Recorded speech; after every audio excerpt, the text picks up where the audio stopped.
All right.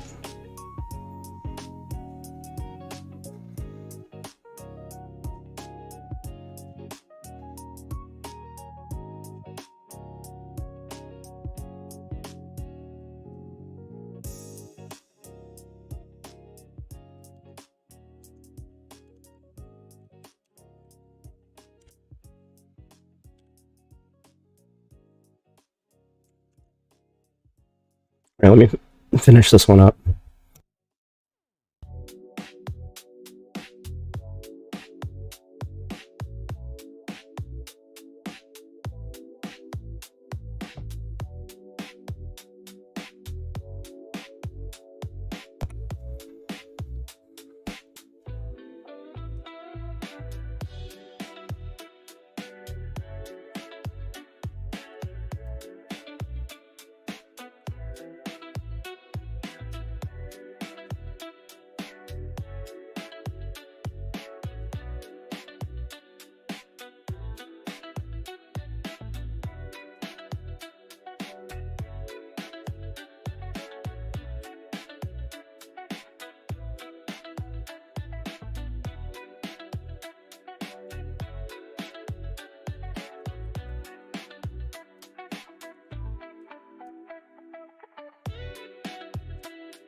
Okay. So let's take a look, see here.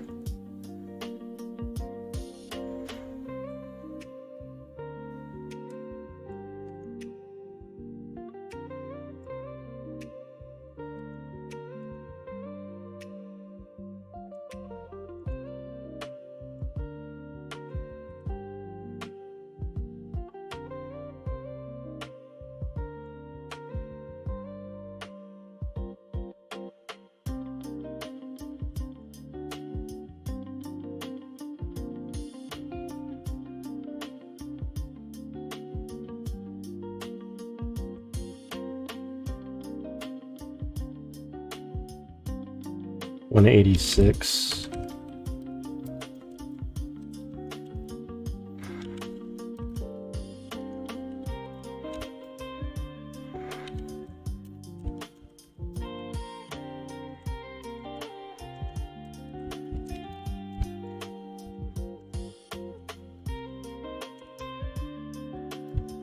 Oh, we already did that up there. So we actually set up pretty much everything ahead of time for those. That's good.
What's happening, Captain?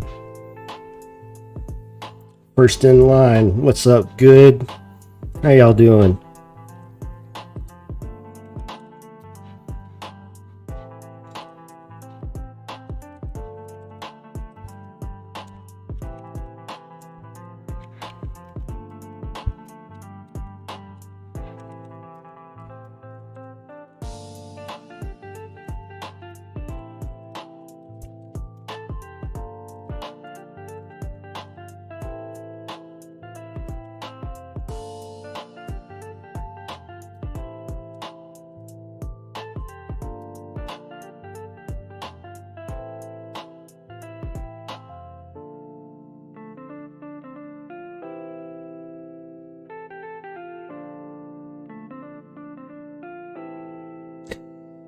Raylib's not as complicated as what I'm doing, so don't worry about that. What's up, 2 laughs? Actually, yeah, no, like, real talk. Raylib is easy as fuck. Like, let me get this shit on camera without my terminal. Raylib is easy as fuck. Don't worry about the shit I'm doing, because what I'm doing is more complicated C++ specific type shit. And Raylib itself is very easy. I can show you some specific Raylib stuff, but like, do not confuse the complications of my entity component system with Raylib itself, because Raylib is about the drawing operations. Raylib is about the game engine that, like, if you want to do shit from scratch, or as close to scratch without, like, writing your own graphics libraries, right? Because that's really what Raylib, in my opinion, is the biggest and meatiest part of the library, is that it gives you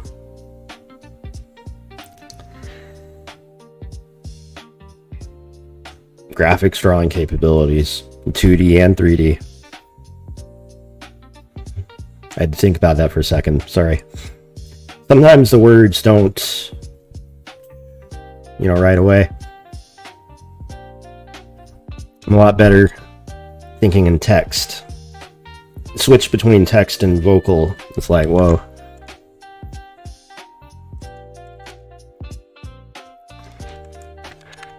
So what's complicated about this?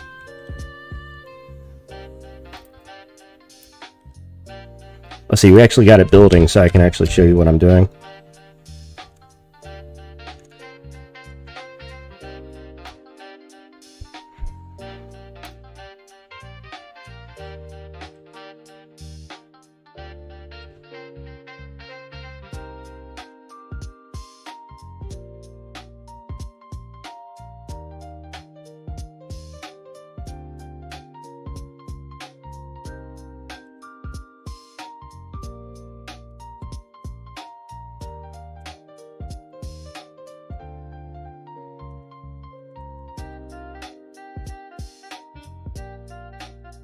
Here's what we're doing.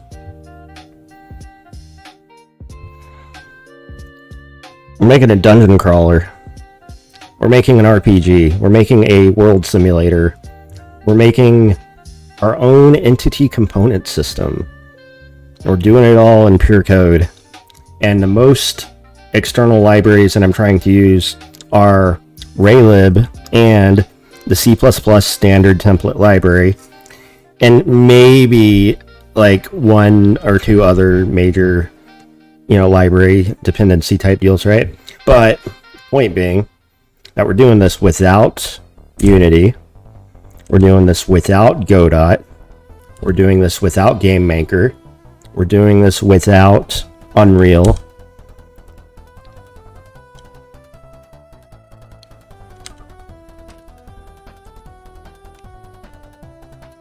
And we're doing this in a way that builds for Windows, Linux, Mac OS, and can be played in your mobile browser on iOS and Android. So right out the gate, right, for free, this is why you should actually give money to Raylib. So out of the box for free, you get all this capability, and all you have to do is know how to program. All you have to do is know how to write code, which I do. Been doing it a very long time. Been doing it longer than most, but less time than other people. Oh hell yeah. No, yeah. Like speaking as someone who has been paid, as in people willfully pay me $50 an hour to talk about programming stuff. My university had me hired as a mentor and tutor for my staff, for the computer science department for students when I was in college. And for every single one of these positions, these roles, I've been basically teaching and tutoring on the side and kind of as a core thing for a long time. I just like sharing and showing people new stuff, right? And as someone who's been programming for 30 years, right? It'll be 30 years next year. I can say that Raylib is by far one of the best introductions to game programming, as well as one of the best ways to learn programming in general is to actually set out to build something, because you never know what you don't know until you actually come up to these roadblocks where solving the problem with your existing tool set doesn't quite get you over a certain hurdle, right? And this is where a lot of core concepts in computer science kind of emerge, where you need to really understand the basics before you can move on to like more advanced topics, right? Like, you cannot run before you learn to walk, and you can't walk before you learn to crawl, right? And one of the big problems with these LLMs and these like vibe coders, that they call themselves, is that one, haughty arrogance and the audacity to suggest that just build it and ship it is like, you know, the primary onus, as if that wasn't a particular, you know, meme that existed before vibe coding was even a thing. But these people don't know how to debug. These people don't know how to like actually fix things. They don't know how to solve things from the ground up. They don't know how to design properly. They just are getting high on the fumes of pumping their own gas. That's exactly what's happening. These vibe coders are getting high on their own farts. So saith the Dark Mage. I've been programming for 30 years. These AI tools are cool, and in the best case, you can actually get more done with them than without them. That's the best case. In the worst case, they create more work and create more problems than would be if you just didn't use them to begin with. And so it kind of pays, even now in my opinion, to learn how to program and to like learn old school languages, right? I say old school like C, C++, because C++ is, while still tried and true, and they're still advancing it, like there's currently a C++ 26 in the works. Like, I say old school because it's been used for a very long time. And it's still good, it still works, obviously. I mean,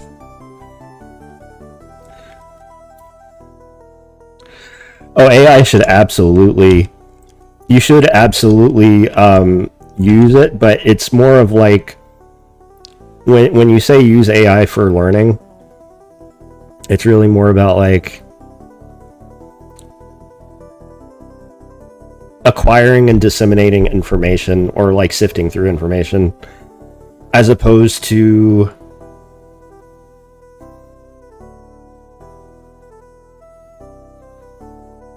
like, as an example with computer science, I've actually had some ideas that I wasn't sure how to implement, that I've managed to actually get the AIs to help me implement, and they were able to do so faster than I would have been able to just do it solo, right? So I learned how to go about implementing this new thing that I was trying to build, and I was also able to like properly test it and make sure that it works. The entity component system that I'm using today, that I'm replacing my old system with, is actually such a product of these vibe coding sessions. But the fact of the matter is that, you know, I was able to step back through and see what went wrong, and also had situations where I had to correct the AI, right? Because it doesn't always get things perfect, and you shouldn't trust it to do so. However, in terms of just pure, like, information overload, in terms of, like, just getting tons of data, right? Because a lot of the data it gives you is good. You know,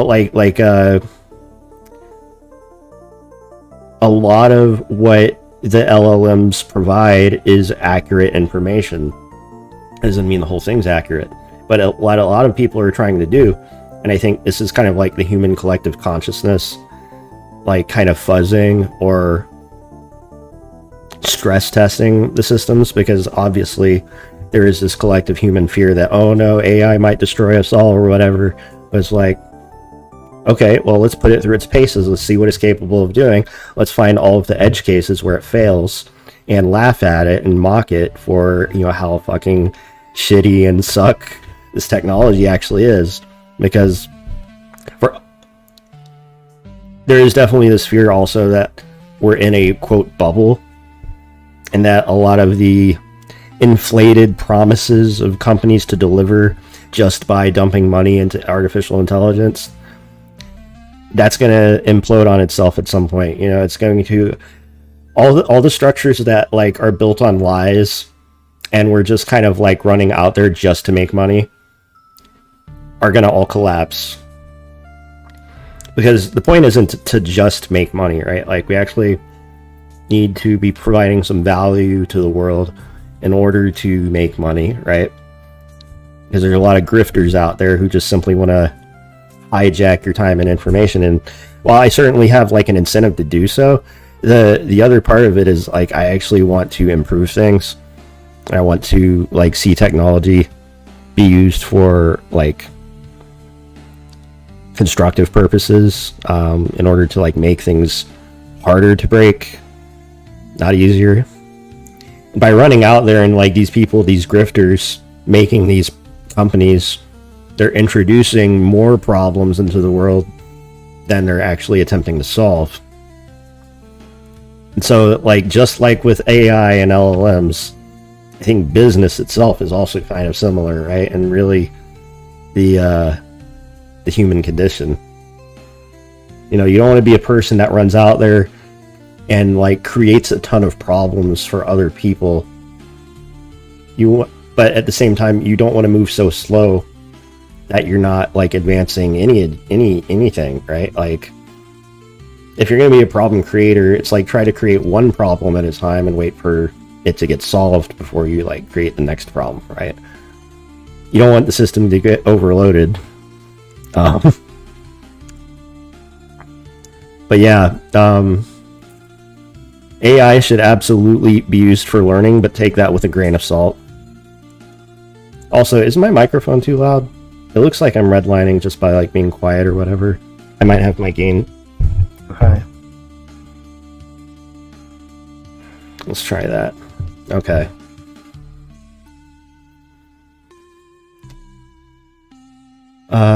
Where was I?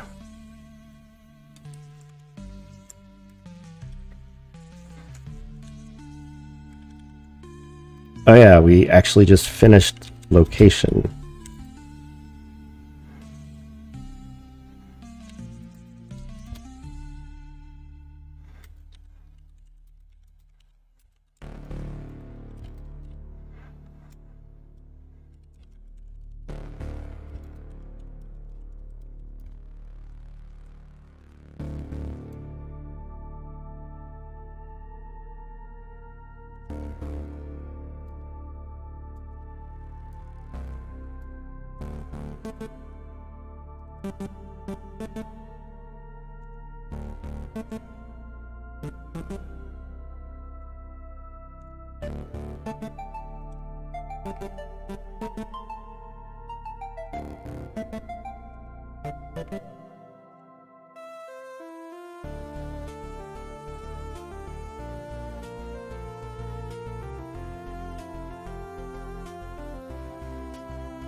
Pretty soon, once all of these components are swapped over, I'll be able to actually start working on combat and get that working again.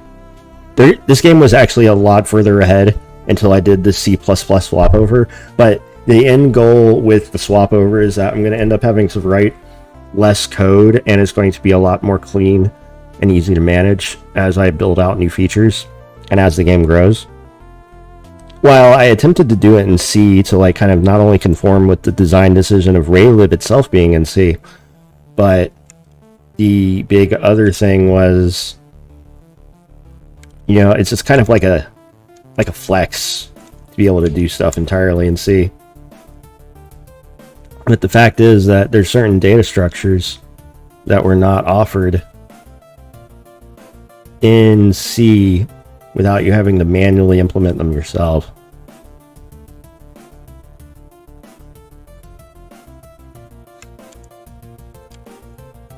People really like seeing the game. Like, I notice if I have the game on screen, people just start joining.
Oh, thank you, Dulce. I was muted.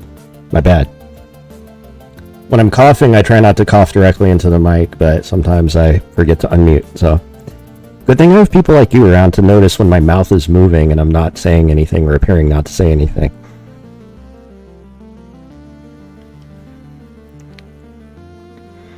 Nice. Line 666. Hail Satan.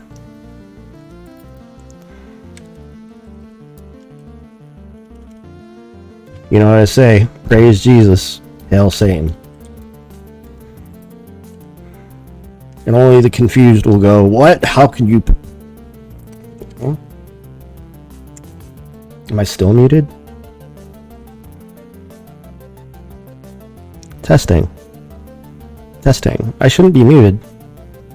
You said I'm muted, but you have to keep in mind that there's an 8-second delay.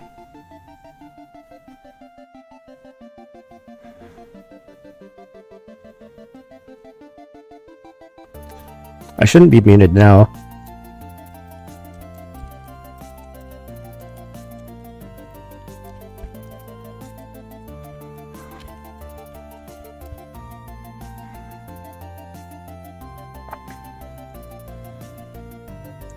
Now you got me anxious, dude. That's fucked up.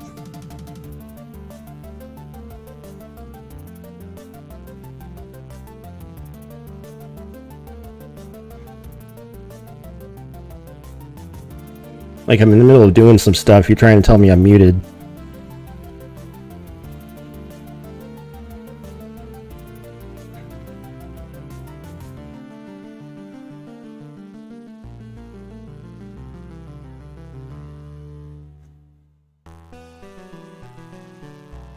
Like if I go into another room and I check the stream,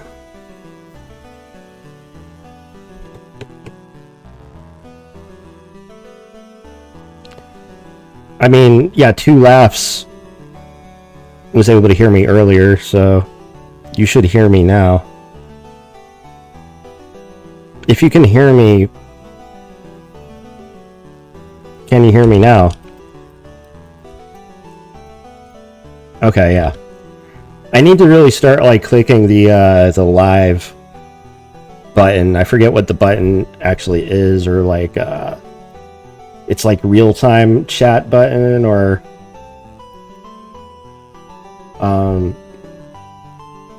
I forget where you actually select that.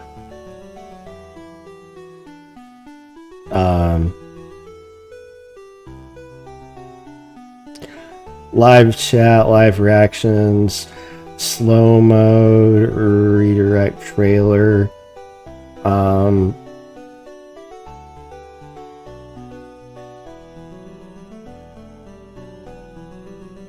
Let's see.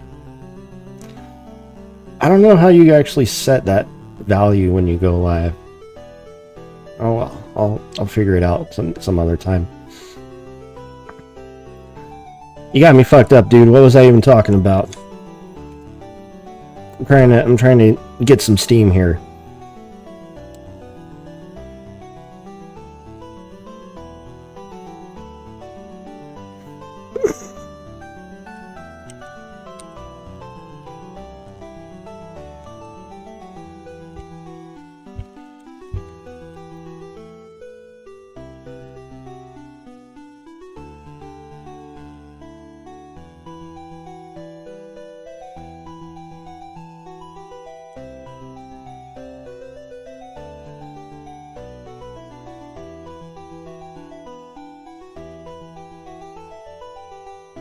What's up, Dulce? How you doing?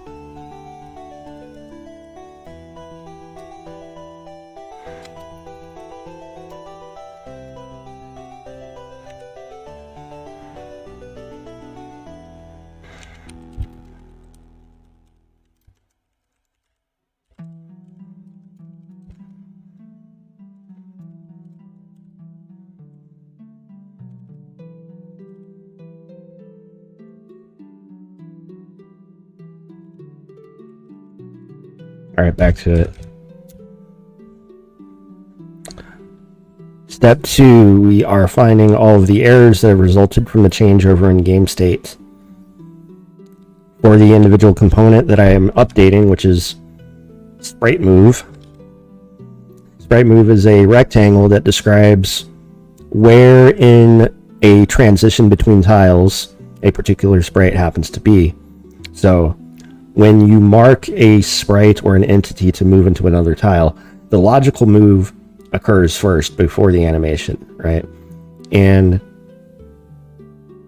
when the sprite begins moving, we use the sprite move component or object in order to transition pixel by pixel, or however quickly on a per frame basis you happen to do it,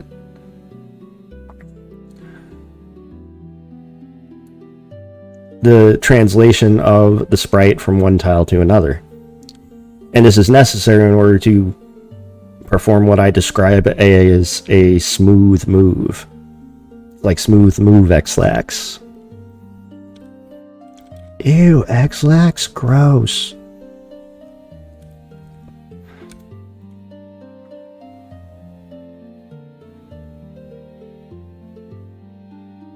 What's that pink stuff that you drink when your stomach's upset? I'm trying to remember what it's called, because I remember it being like, yeah, it kind of tastes gross, but it makes your stomach feel so nice when you got upset stomach.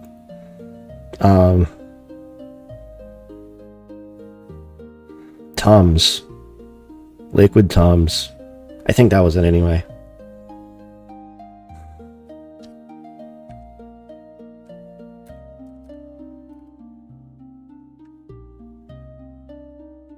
Let's see where we're at. People are coming in, people are going out. You know, we're actually getting some people.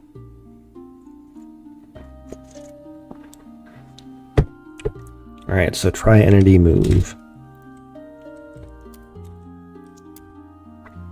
See, that's what I like about this system, right? Like, I can be over here, right? Hop back to a file, hit space Q, and I've got all of the warnings and errors, most of them that might show up. Anything that's thrown back by CLang D.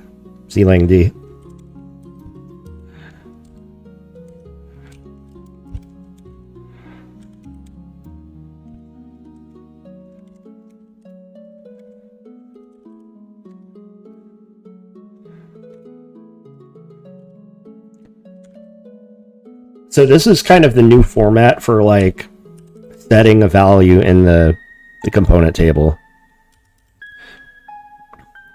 So G pointing to CT is the component table, and that component table can call the set method or function. Actually, it's technically a method. You can pass in the template in order to specify like which component we're actually accessing, because they're all essentially kind of like using the same accessors. This was where one of the original like inspirations to do this came from. So here's the whole component table. That's it. 77 lines of code, not even.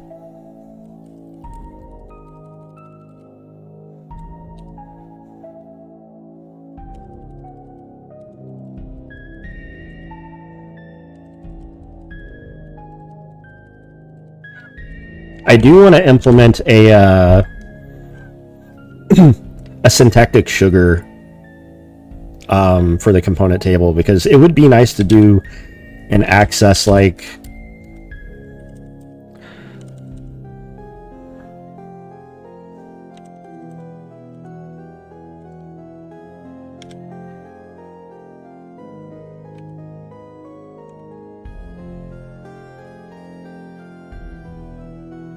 that would be kind of nice to be able to do something like this too.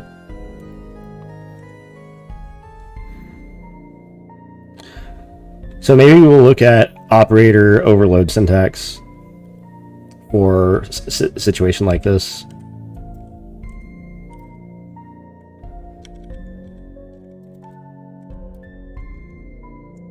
Do you like bigger font or smaller font?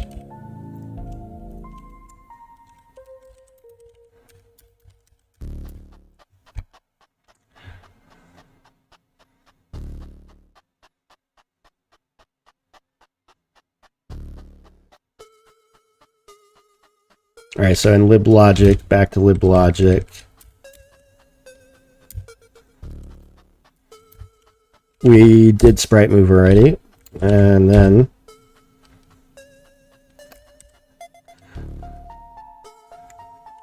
down here we would just change this over.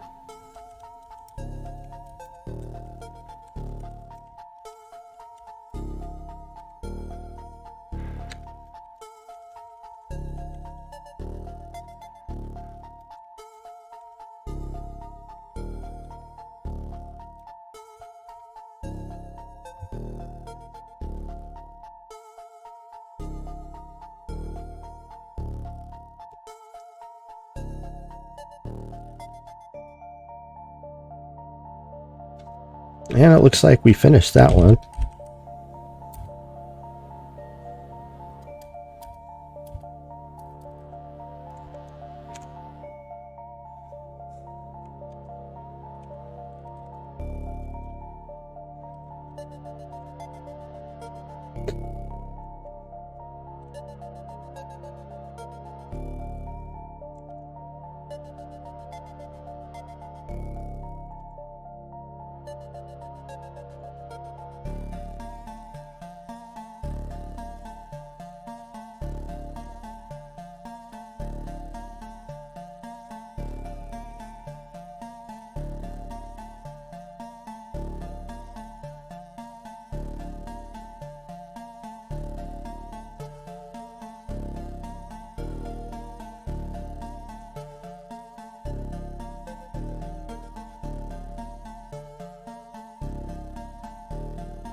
There's kind of a problem with the zoom in. I wish the zoom in would kind of like lock on the player instead of me having to like adjust the camera position.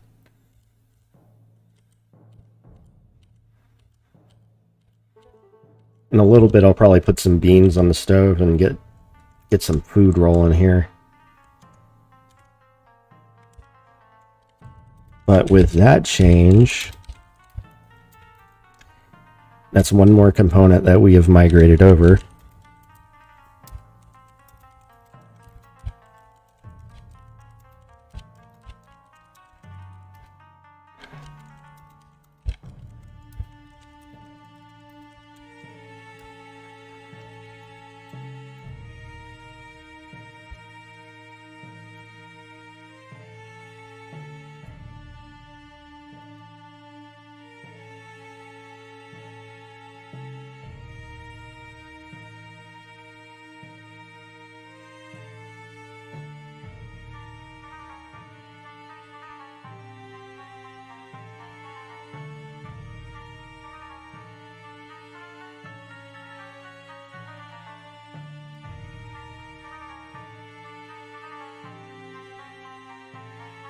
We've got quite a few more to actually smash through still. We'll probably have a smoke here in a second.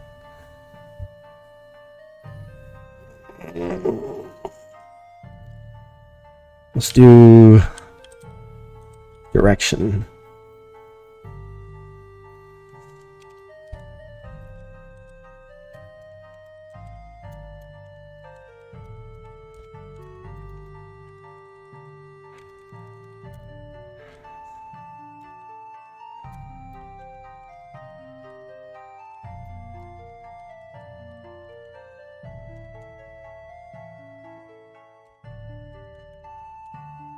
I'm just going to delete these.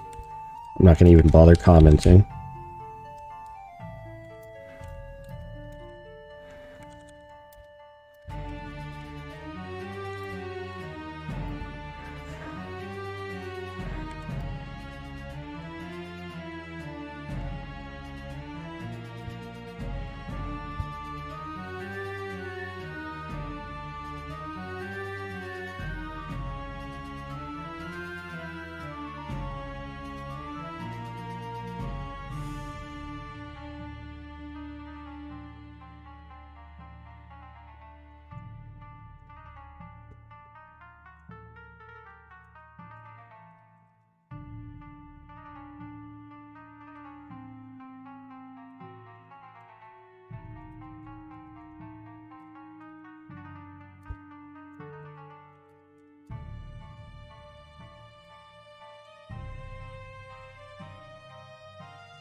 Interesting.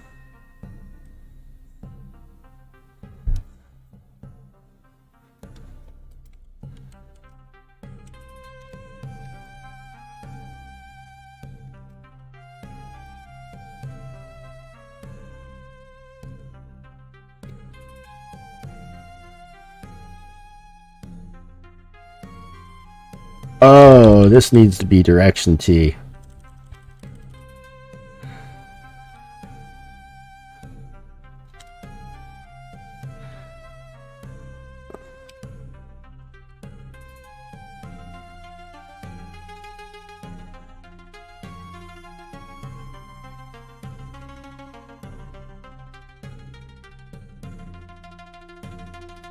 There we go.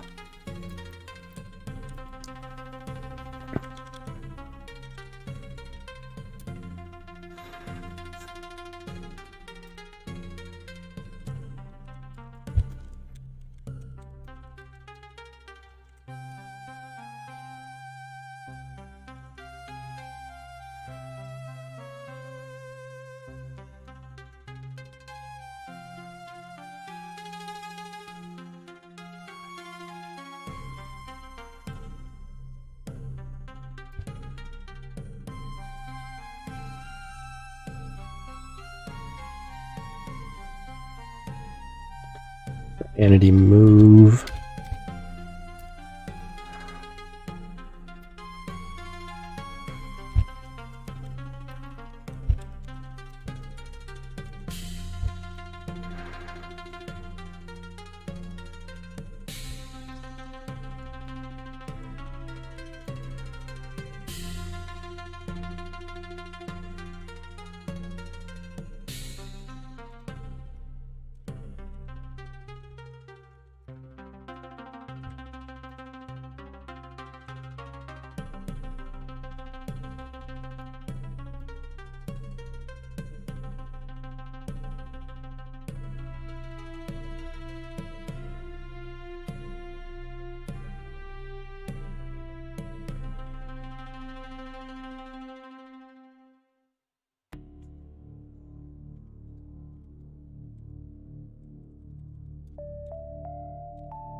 We are almost down 100 lines of code already. And it's been a steady progression down. Once we peaked, because we peaked at 11K.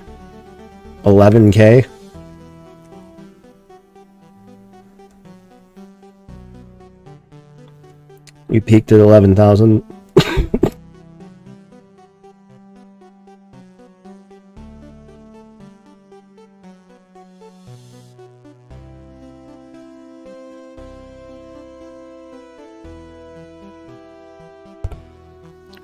I was muted that time. Don't tell me I was muted. Anyway.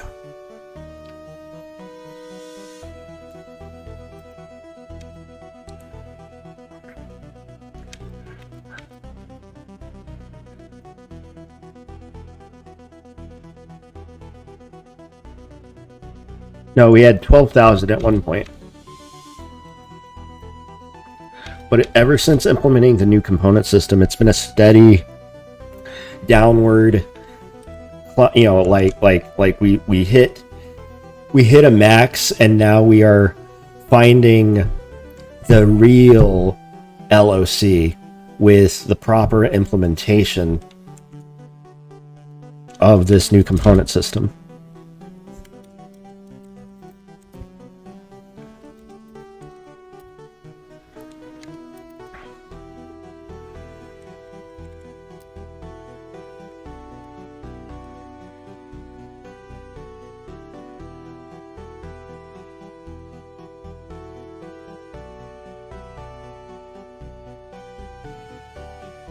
These are all the ones that we've done so far.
Okay. Next.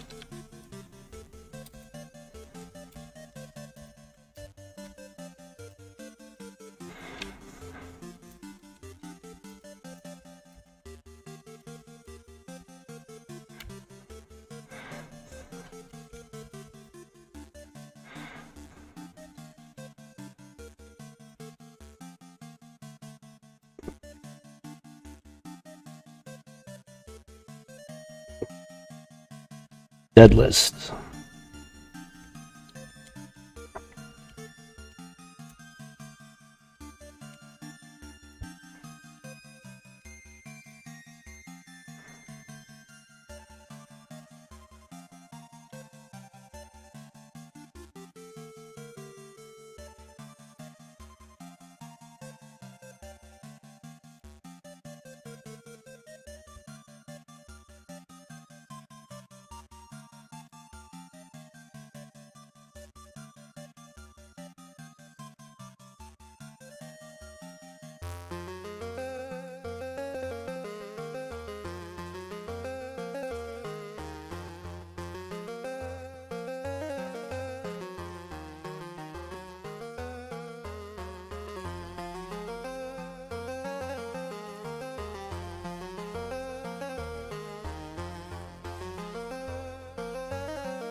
While NPC living counts.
Thank you.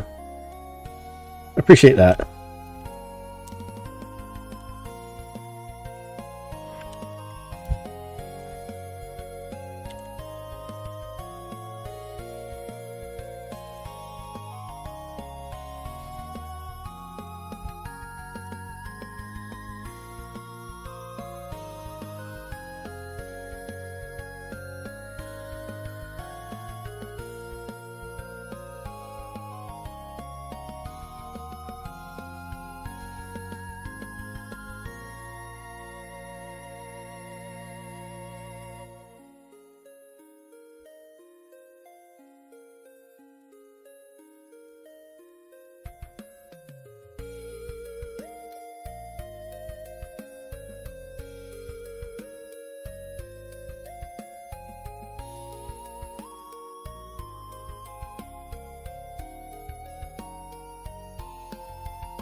Itch my ear really bad with a Q-tip. Oh god, I got it.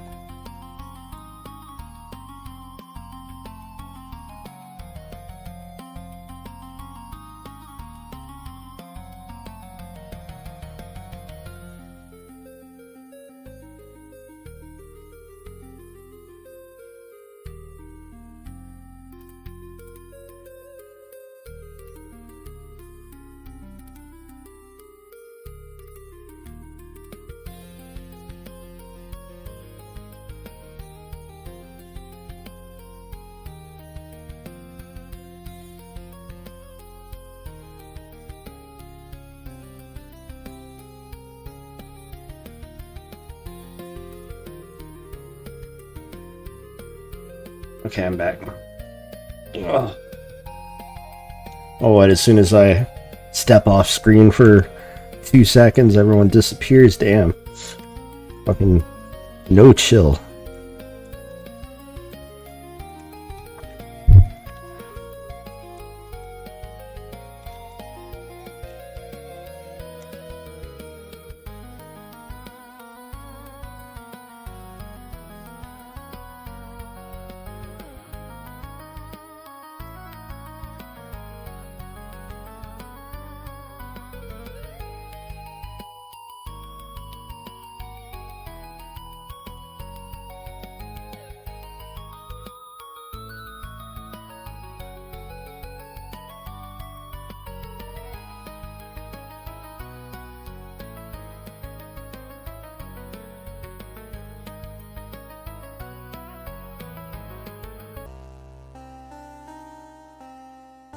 What's bugging?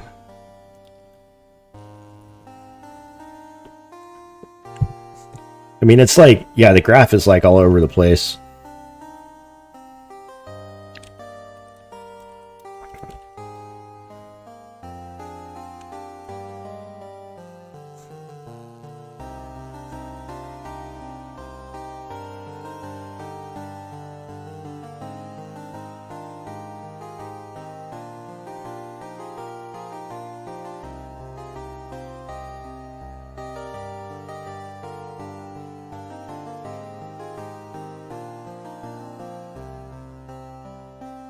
In 10.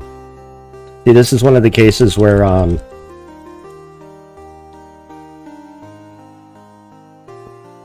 my M assert macro doesn't get picked up by the LSP.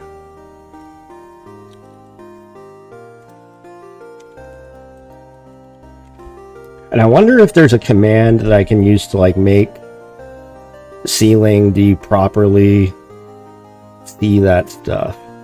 Oh, I know why it is. It's because we're not passing the debug flag.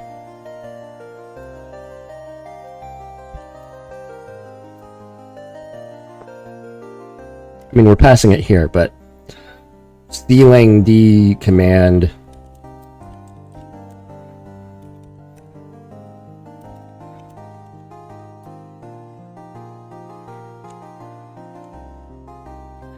One thing I want to be able to see is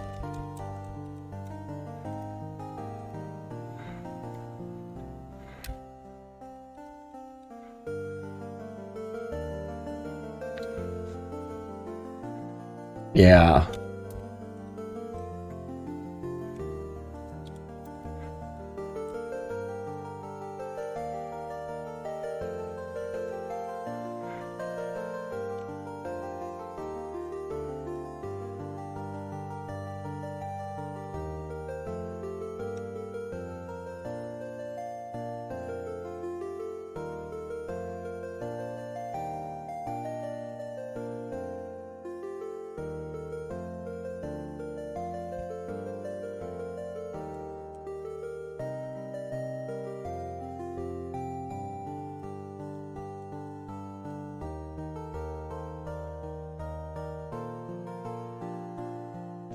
I guess technically it wouldn't catch it until like the very end, right?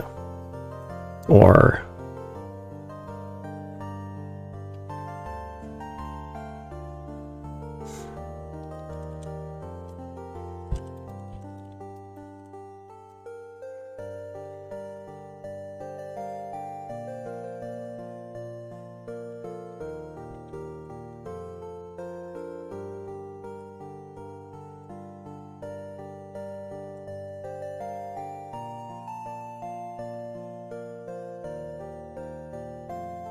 it's like it might compile successfully here. But wait. No, it actually trips on liblogic, right? So, and actually this is G++. Oh.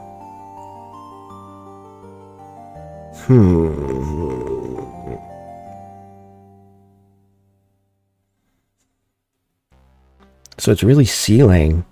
That's fucking... Is it ceiling here? That's fucking up.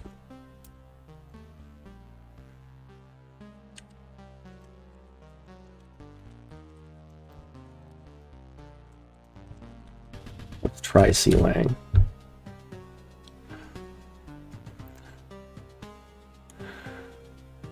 Yeah, it actually cancels, it like dies on me right here. So it'd be nice to be able to get like the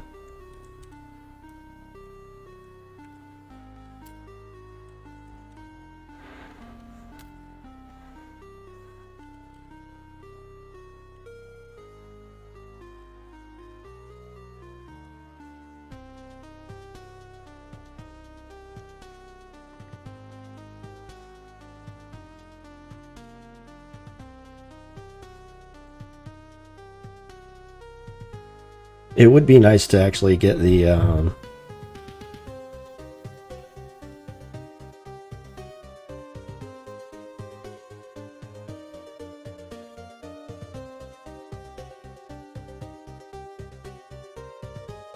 like a little bit more than just this, because I don't think this actually did what I wanted it to.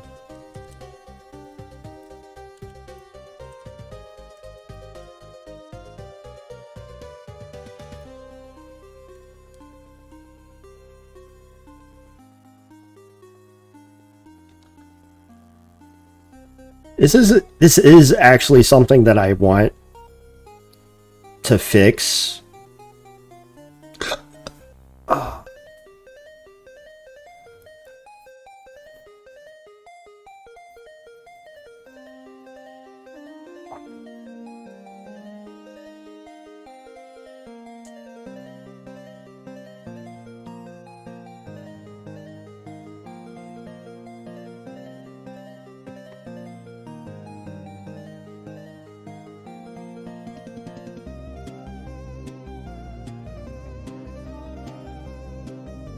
I want it to give me some error code in the LSP like itself that evaluates this macro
Oh man, there is such a part of me that is just a absolute screaming banshee.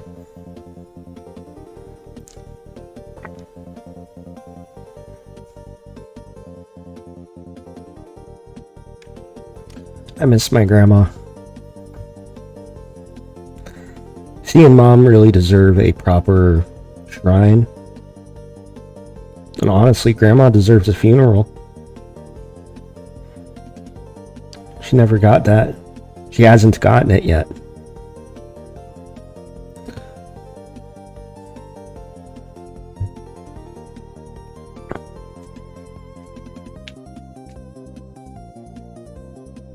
I'm sorry, Grandma. We're gonna get on that.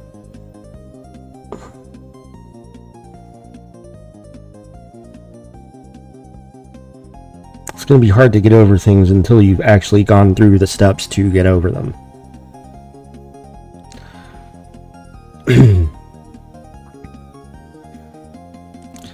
Let's see.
Lord, make me wealthy,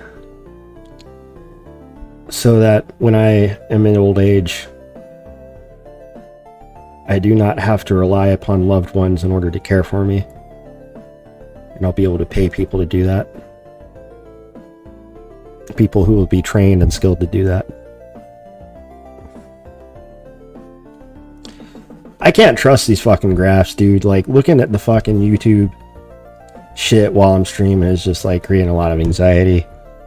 I keep seeing people drop off. It's like, I'd like to pay attention to the chat though.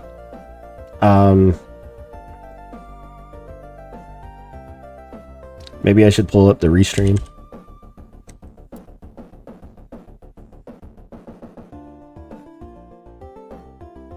I don't know how many people actually watch me on Twitch, but I get the impression not very many.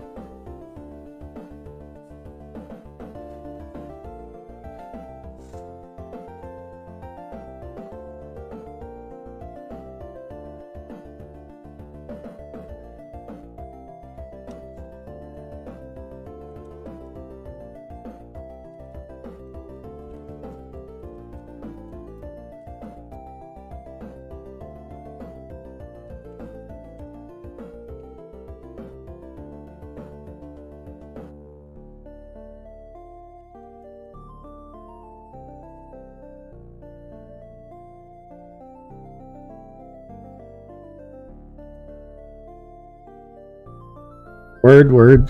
How you doing, Molten? How's it going, man?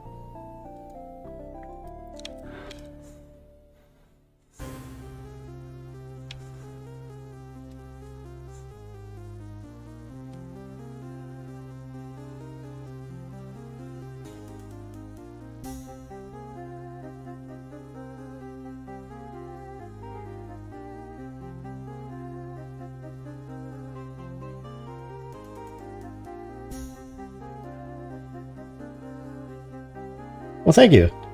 It's going to be a long time running, but I don't know if you got to see where the code's at. I'm actually taking a break to fix something else. I can't quite show you where it's at, unfortunately. I'm getting a little bit into technical weeds.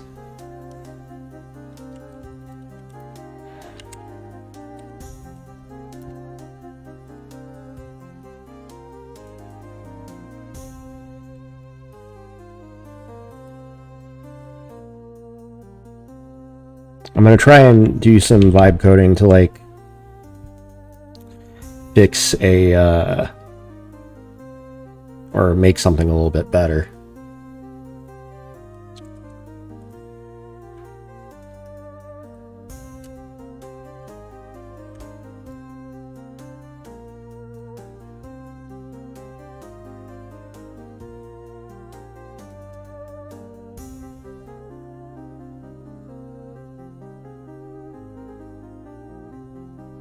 Wait.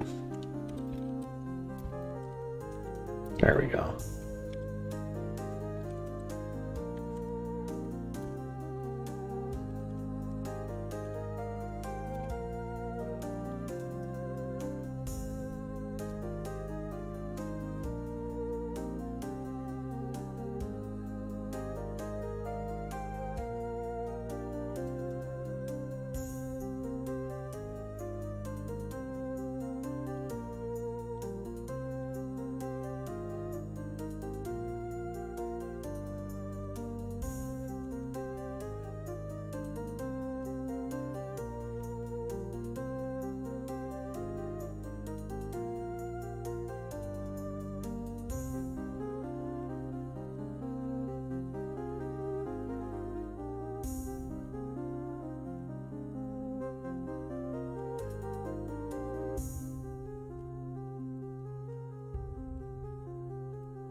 No, this is not.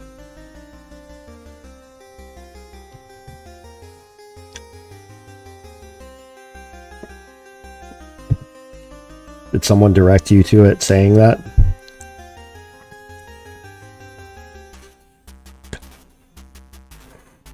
Because those people are wrong. And I'm sorry that you've been lied to.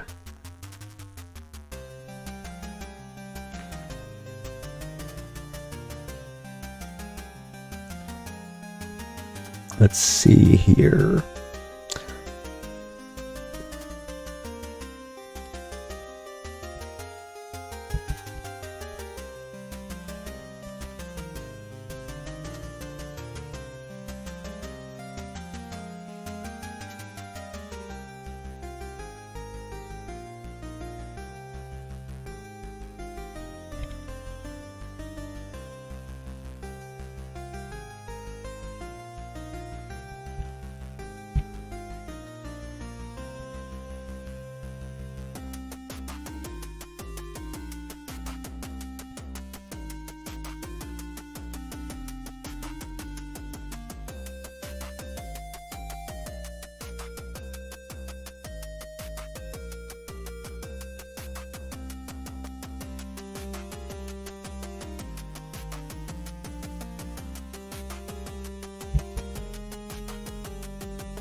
B-Rex.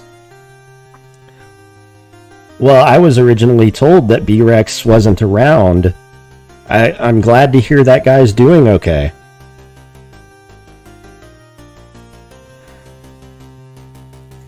There he is. Oh shit, the man himself. What up, Big B-Rex?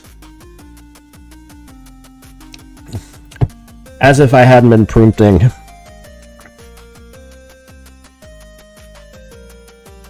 Coming at you live from the dojo with the sick flow. You already know about that fucking dank code. We on that bank roll.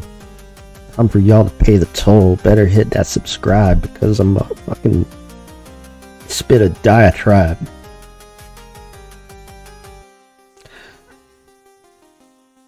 Michigan. Ew, I'm sorry to hear that. One of my friends is actually in Detroit. One of my super early IRC buddies, dude who used to be down here in the Austin, San Antonio area, is up there now. He says Detroit sucks, so just FYI, I'm sure you know what you're getting into. But having never been there myself, I can't really speak. But universal opinion is that Detroit kind of sucks big. That there's no good food in Detroit because the situation's so bad nobody who can cook wants to live there. Nice.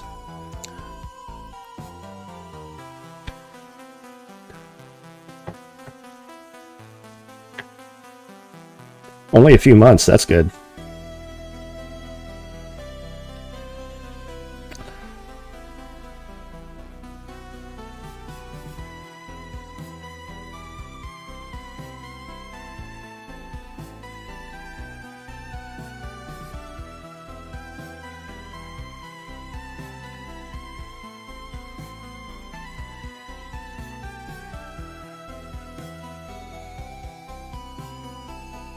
Feeling tidy. Okay, this looks like a potential solution.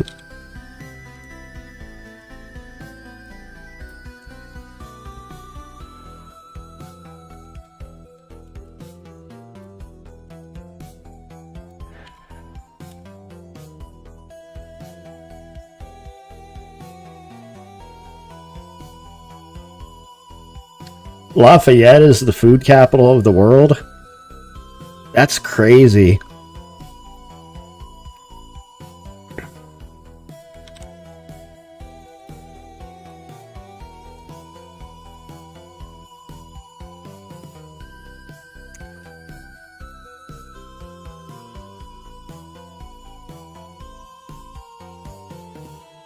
Let's see. Okay.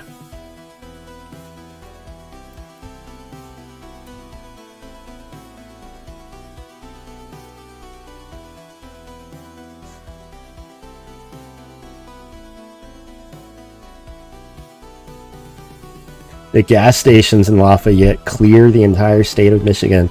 Shit. Though, Louisiana, like, that's where Nolens is at, right? Gotta say it, Nolens. It's not New Orleans. It's Nolens. Just like over in Virginia, where it's, you know, instead of Norfolk or Norfolk, it's Norfolk.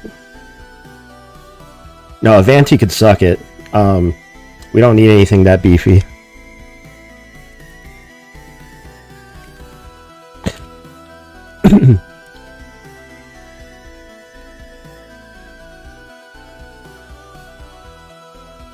Say yet. You're lucky I'm using Aider.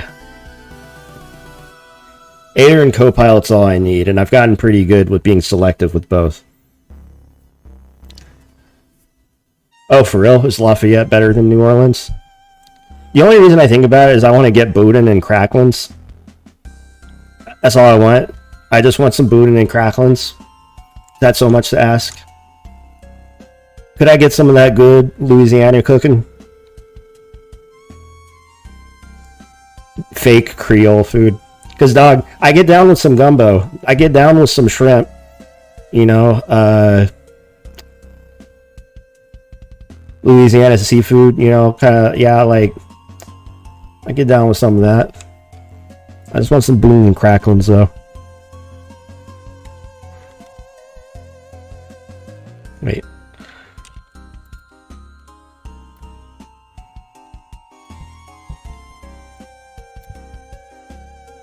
Okay, so Tidy's not picking it up over here.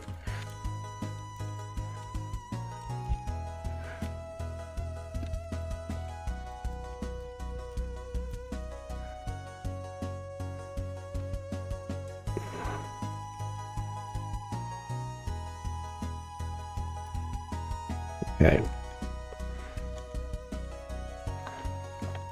Okay, so that ceiling tidy didn't work. But maybe...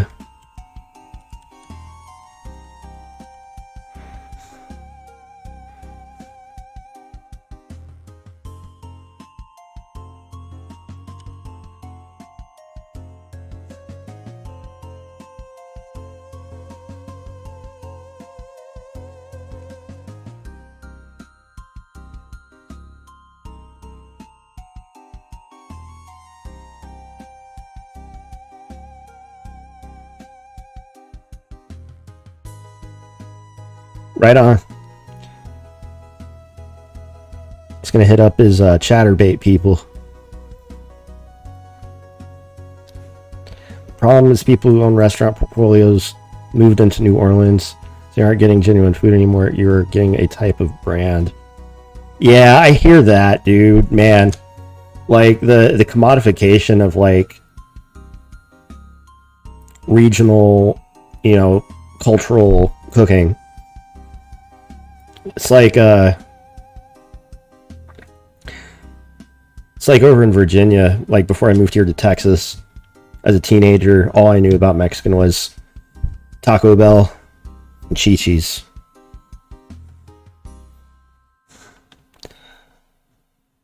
And I didn't know how good Mexican food really could be until I moved to Texas. And even then, stuff like, you know, I just had a chat with someone about this the other day. Taco Cabana, ever since they got bought and like their ownership transition, just not been the same.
Okay, this doesn't seem to generate what I want either.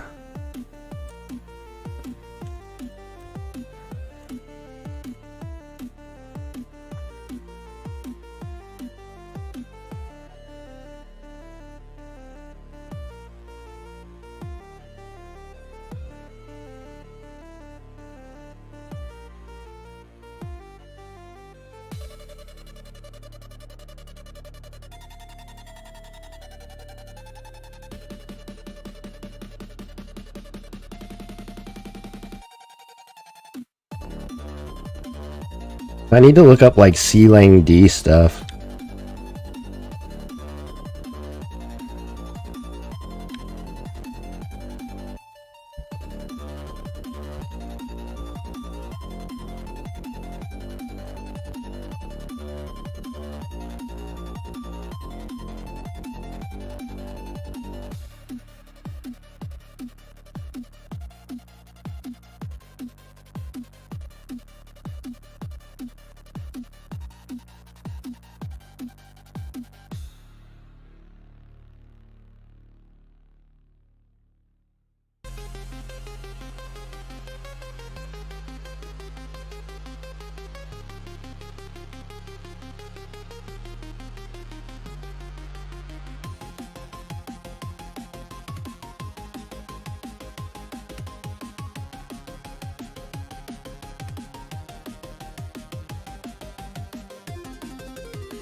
Damn, I had my shit on mute again. Fuck.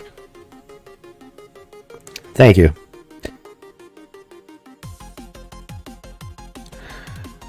Thank you, thank you. What was I saying? Family owned, hole in the walls are great. We've got quite a few of them around here where they don't speak full English. If that. That's how you know it's good.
Is it a mirror? Is it really a mirror of Portland?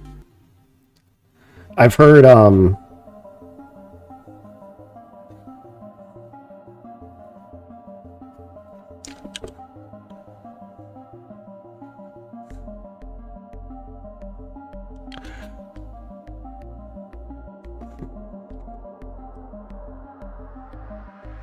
It's been a while since I've been to Austin, and I certainly haven't.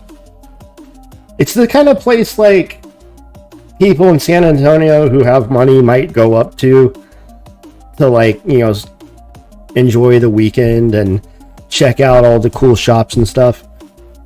That's not to say that like San Antonio is not up and coming itself as well. But this is the problem of gentrification in like any area, right? And I think the commercial consensus is that Austin, while the slogan is keep Austin weird, it has been progressively becoming less weird and more corporatized over time. That said, like, San Antonio is much cheaper to live in. And I'm sure that, you know, the food here is pretty good. There might be a handful of places like in Austin, like, that, you know, kick the ass out of San Antonio on a lot of levels. But I generally have a positive impression of Austin. Some of my better memories are going up there. I saw Death Clock up there. That was a fucking great concert.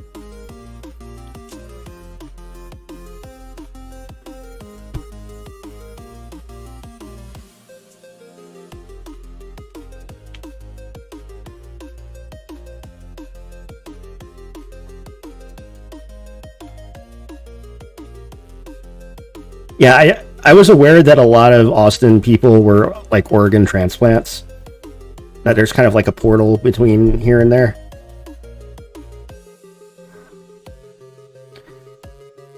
And I get it. You know, a lot of people from California and Oregon have come to Texas. There's a lot that Texas offers that gets slept on by other states. As a kid, you know, coming in as a teenager, you know, the saying by all my friends in Virginia was like, oh, two things that come out of Texas, and that's steers and queers, and you don't look like you got no antlers, boy.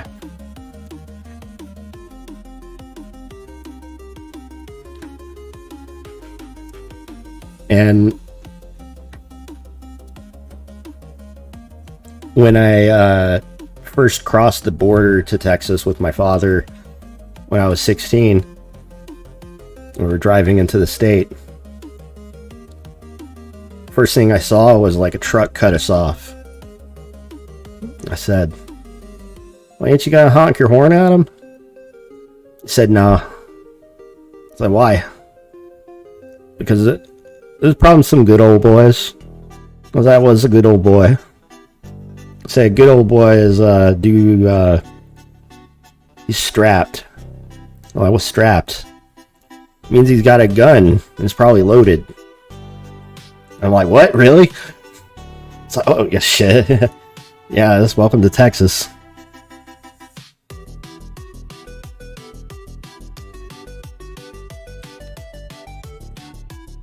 Where you can get cut off by, you know, drunk rednecks with guns and made to feel like you can't point out that someone has wronged you. It's like a situation where no, I actually lived in Houston for like a month. I've delivered food in Houston, dude. I know about Houston. I know Houston architecturally. I used to live in Harris County, and that shit was very interesting. Not only do they got good food up there, but it's also just like a really banging, busy kind of place. You know what I mean? Like you're hustling constantly. You know, it's just like there's an energy of like everybody's got their shit and they're going. You know, that was an experience. I would have stayed there longer, but I was living with friends and they had 3 cats. And my breathing and allergies were just max level fucked up. I couldn't stay.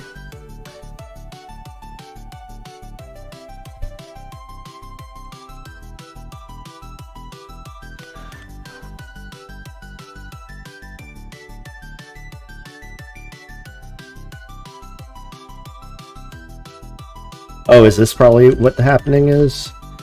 W all, we're lacking some of the compilation commands.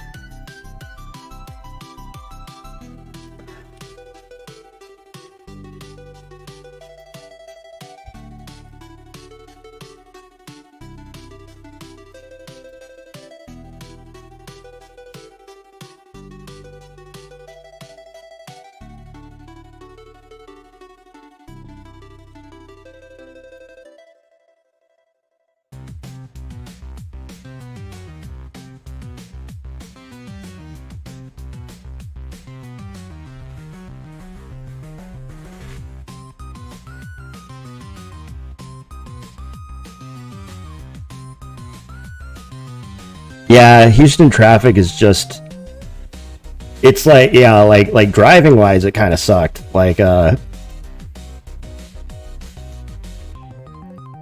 we were moving here when I was a teenager, I remember us getting stuck in Houston traffic at like 5 p.m.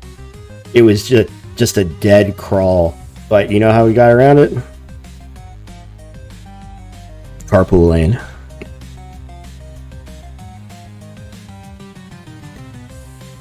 I definitely, definitely crossing tolls that may or may not have gotten paid. You know, because it's funny that like they managed to find like where the car was at several months later. I get this mail while I'm in Florida from Houston saying, you have to pay our toll. Hey, good luck getting that $8 or however much it was. People drive fast in Houston, that's right, you know what I mean? Like, people in Houston do drive fast. Unnecessarily so.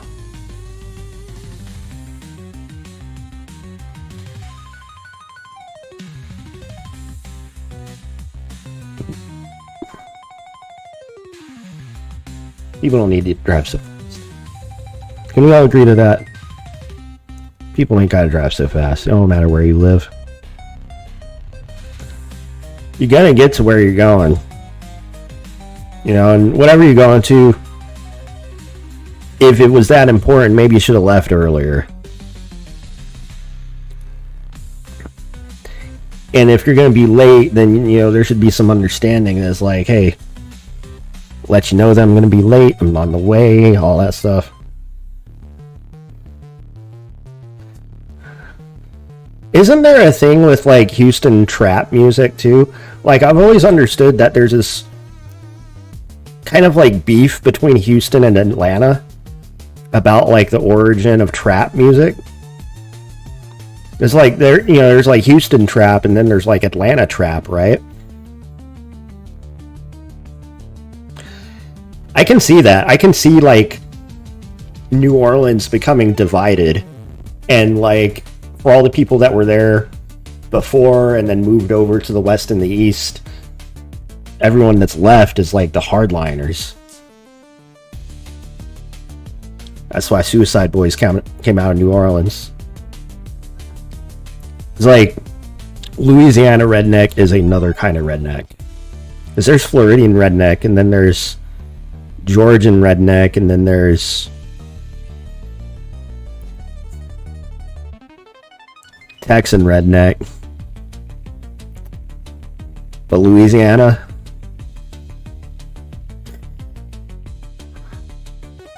some of those guys are scary as fuck.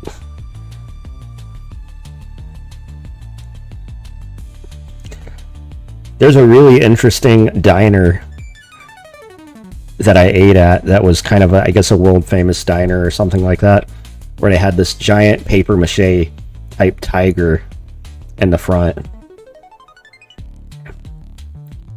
What did I eat when I was there? Was it gator? I think I had some gator. I go for some gator, man. Gator's some good eating.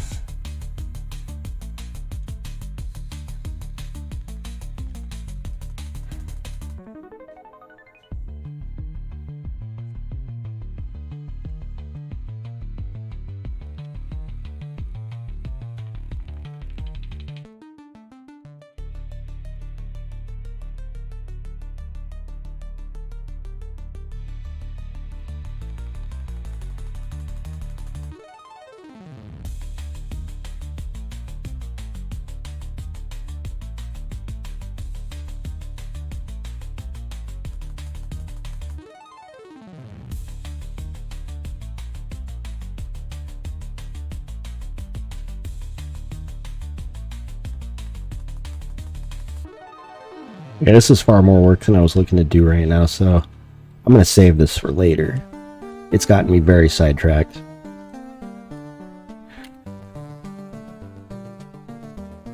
I did not ask you to change those motherfucking things in my fucking Lua. This is why I hate AI sometimes. It's like, oops, I forgot to tell it not to edit this file.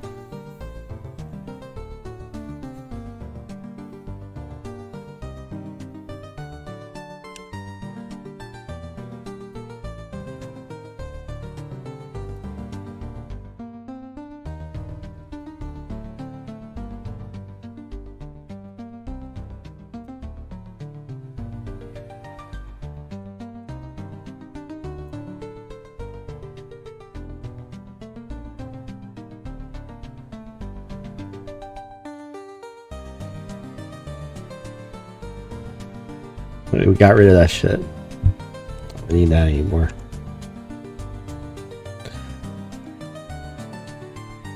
It's really interesting that New Orleans moved to Houston. For one, it's kind of a distance, right? Like, and two,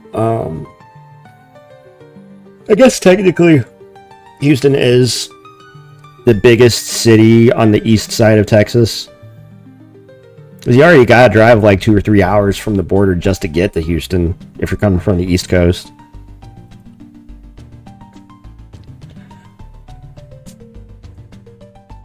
Ruby's dad got a restaurant? Oh, sick, dude. That's fucking awesome. That's what's up, man. You know, one of the biggest reasons that I fuck with Suicide Boys was like the first track that I ever heard by them was a track that sampled Chrono Trigger. So I knew that these guys were fucking legit. Chrono Trigger is one of my favorite games of all time. And they sampled it in such a subtle way. Boss Mode that he's got at Pops, who's like in the fucking restaurant industry. I hope they're on good terms and all that good stuff, like, you know, since he blew up and everything. I think that would be the one hope for any parent and any child of a parent, is that when you blow up, you can like reestablish good relations with your folks, clean slate and all that. I don't know if they ever had a hard time together or whatever, or how his parents feel about him being a rapper. I know he went through some drug stuff, and he was in a that's cool. That's cool. Special burger, man. That's awesome. I think it would be great for me to get like, you know, big enough that like I could afford to just travel the country and just eat random food from different places and like give reviews and shit. And expose people to some good shit.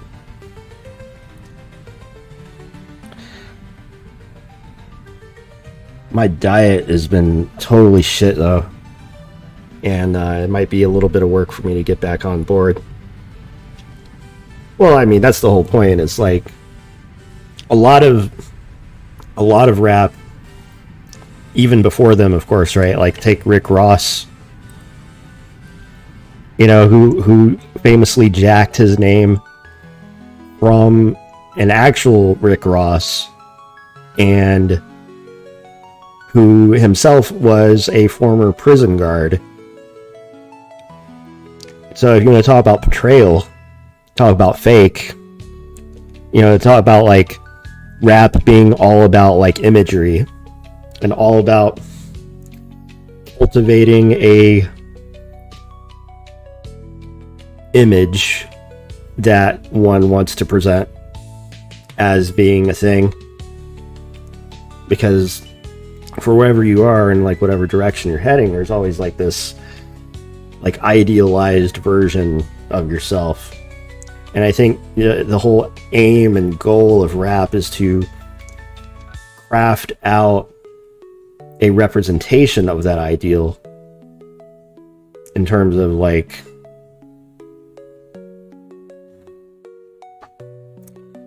for all the rappers that started out from at the bottom legitimately and who actually blew up to become super wealthy,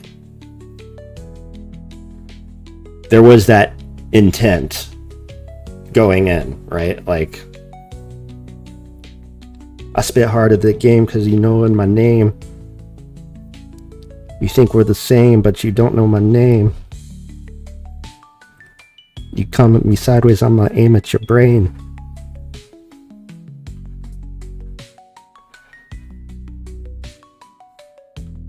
Why are you so hard when you acting so tame? Driving so fast, better stay in your lane. It all looks the same, but I made some change. Feeling deranged, out in this game. Kill it by fire, kill it by fame.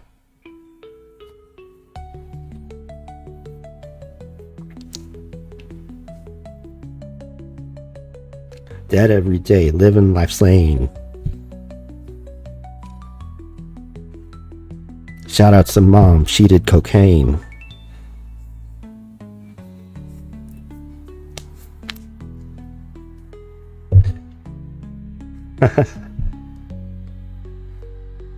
Yeah, I get that. Like, there's all these like suburbs of San Antonio.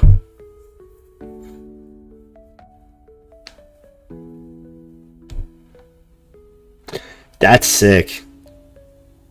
That's actually really sick.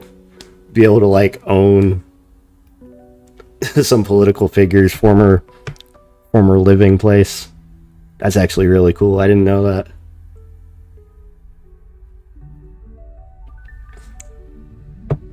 Like, watching those guys blow up really made me think to myself, man, I gotta get my shit together.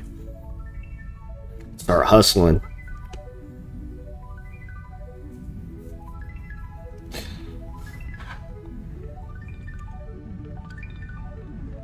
I'll take a little break here to smoke real quick. I think I'll take my dog out and do some business. She's been asleep for quite a bit, and I'm very happy. But, at about the 2-hour mark, since she last did anything, and it's probably about time. Yeah, no, that's like one of the reasons I really like those guys. They're a bit younger than I am, but that doesn't mean I can't appreciate what the kids are doing. It's really good to see the youth culture kind of, it's really weird being an old dude. I shouldn't really call myself old, but I start to feel that way a lot, and I'm really trying to like shake that feeling. It's only really when I'm like in the seat of things that I feel younger.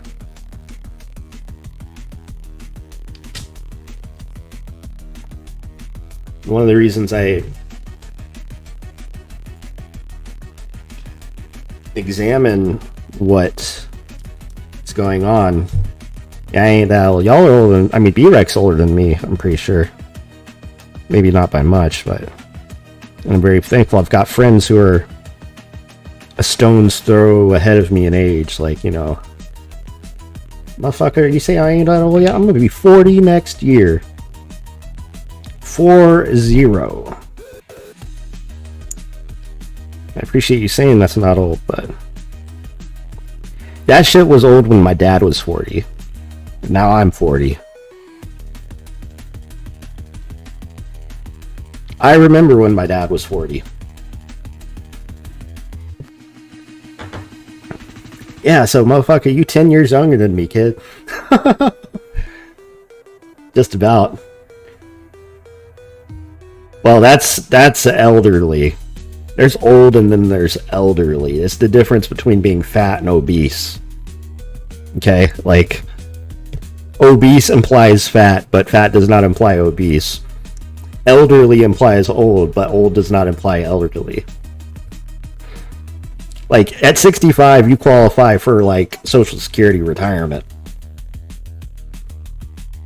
And you qualify for early bird special at various buffet establishments.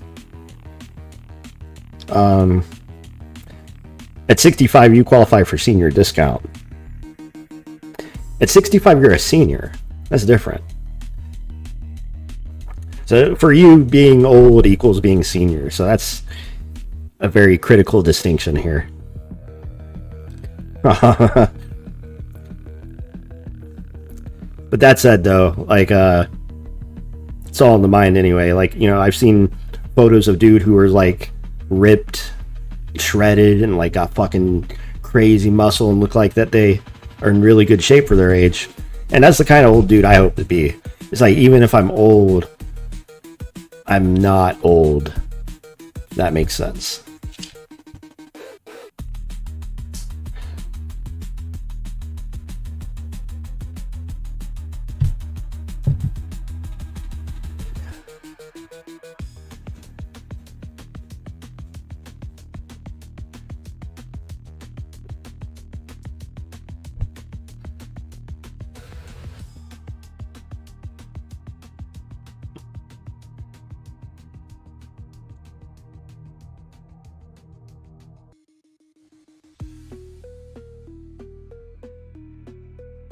I mean, I've been kind of like gimped in the fucking health department since I was born.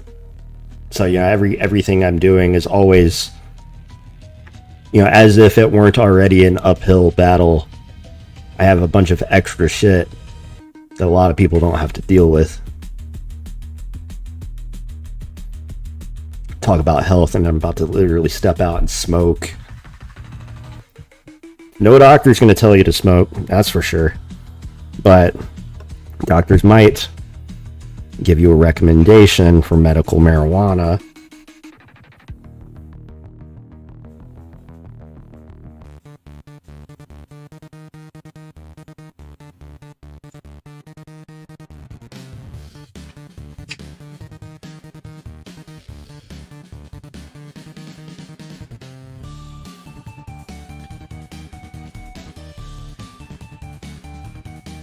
The way I looked at it was like, I felt like way older as a kid,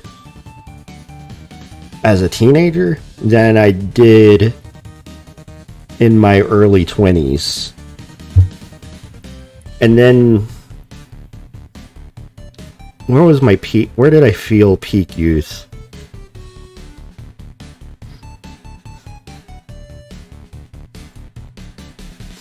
'23, 24. Somewhere right around there. It's been kind of a slow downhill, and a lot of it's really kind of like, it's not even the health aspect, although that definitely factors in, but it's really more about just like all of the stuff that I've seen, all the stuff I've experienced, I've watched other people experience, all of the things in life that happen to you that you have no control of. And certain things have more advanced compounding effect.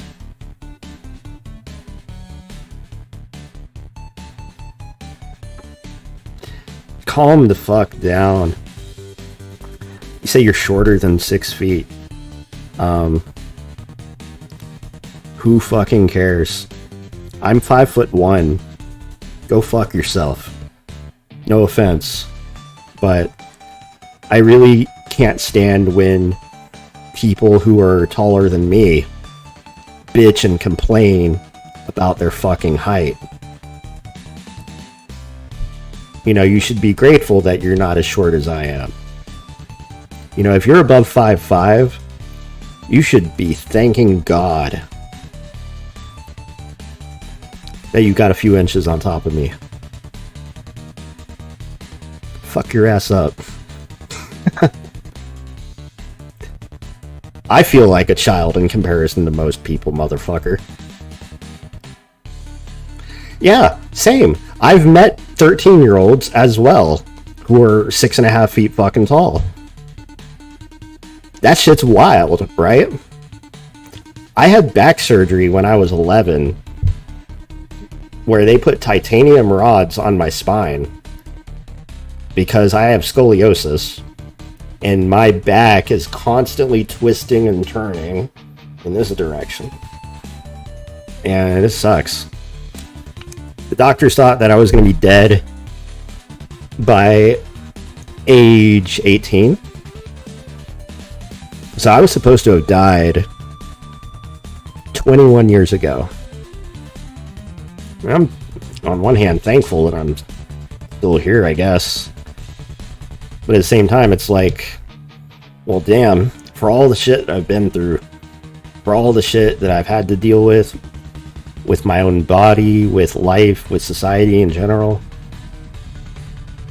you know, it's like, I want to make this freedom thing work. I want to find whatever the idealized best case scenario for my existence happens to be.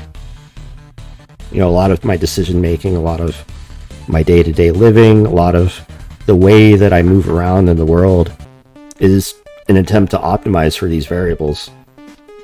I can't compete with people on a tall basis, on a height basis. This is why the internet is kind of a thing, right? Like, you know, I'm just talking about that with a friend the other day.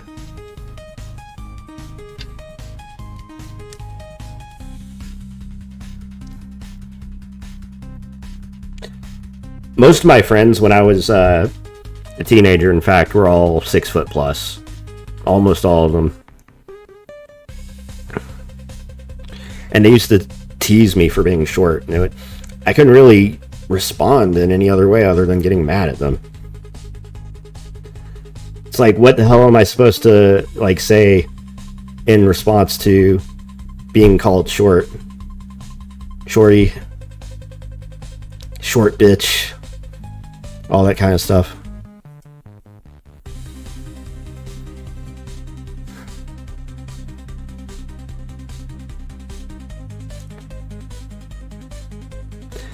Right on, Molten. Take it easy, homie. Thanks for joining the stream.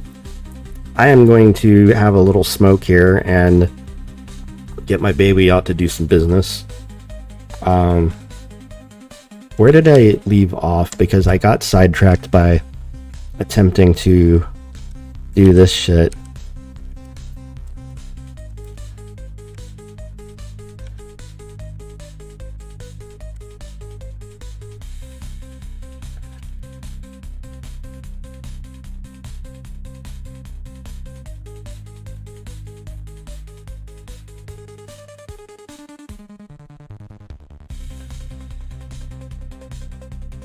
In 10.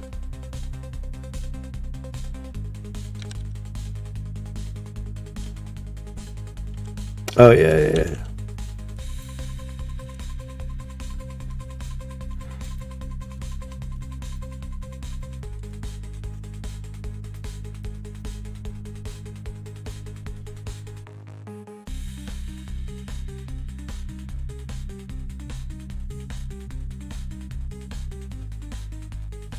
Nice.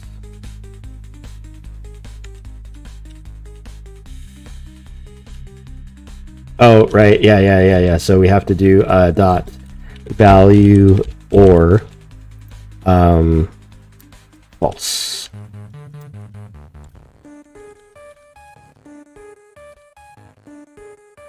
No?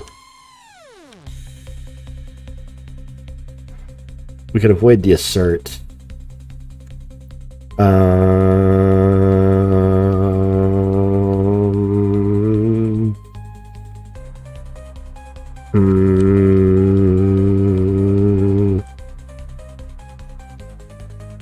VX Underground wasn't really on my case so much as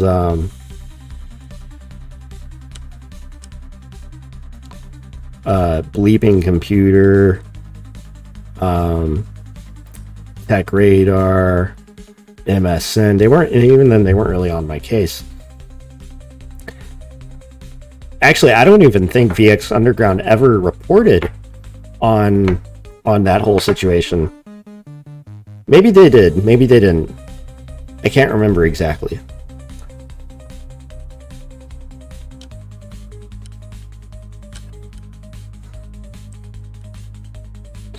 But it was reported by a lot of other outlets. It's kind of funny you mentioned that because I think we're coming up on a on the year anniversary of that. So my perspective of what happened to me that day was I woke up and I had a lot of messages in my inbox. And I pretty much spent that entire day responding to people on Twitter. And because I was able to respond quickly enough, I managed to do sufficient damage control to my reputation. It's not like it still didn't take a hit, but damn.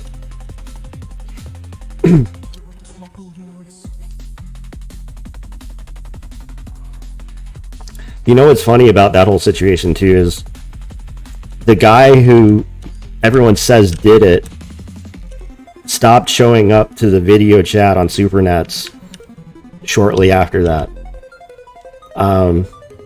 Haven't heard from or seen that guy since, because I know he's a little pussy and knows that, you know, as soon as I get a chance, I'm gonna snapshot his face.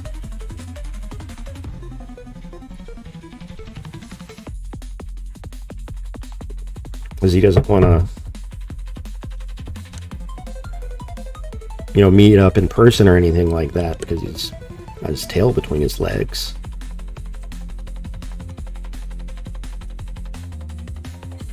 This is a terrible... See, this is why I used to say fuck C++, because these error messages are brutal.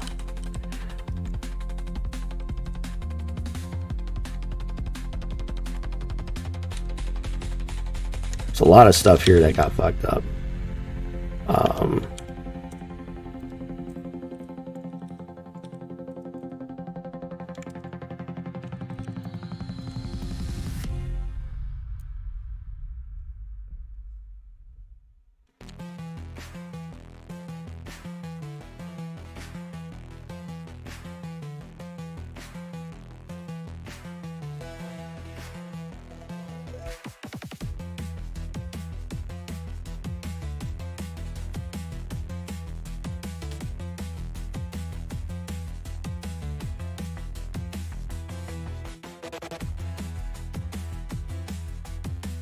With logic 510.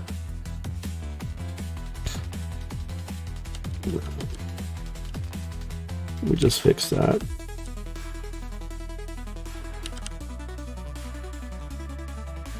Okay, first of all, we were using G++, so let's go back there. Maybe that's why he disappeared, because he attempted to own me and got owned himself.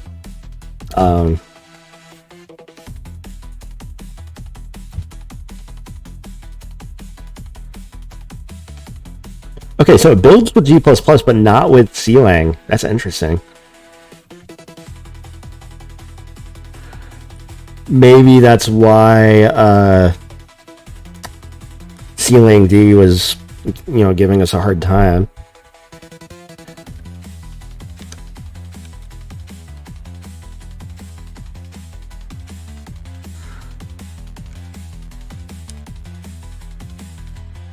Why didn't it like this?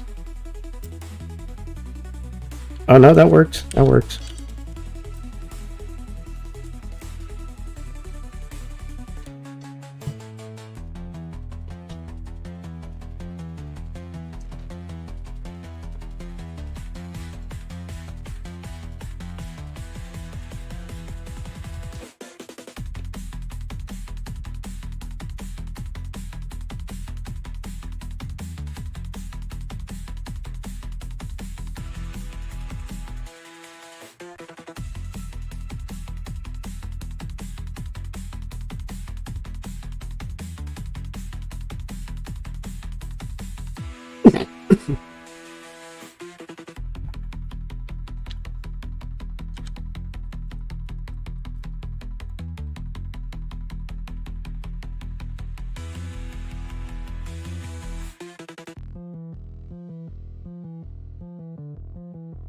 Well, that's kind of the running joke, like historically speaking, is that all the quote hackers on IRC are all really just like skitties,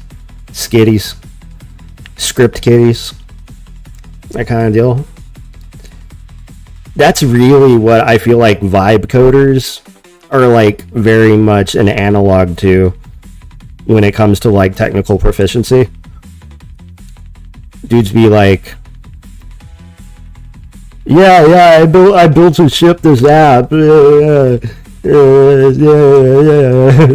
built and shipped an app, guys. I'm shipping apps, guys. And it's like, but your database was fully out in the open, and your Firebase bucket was public, and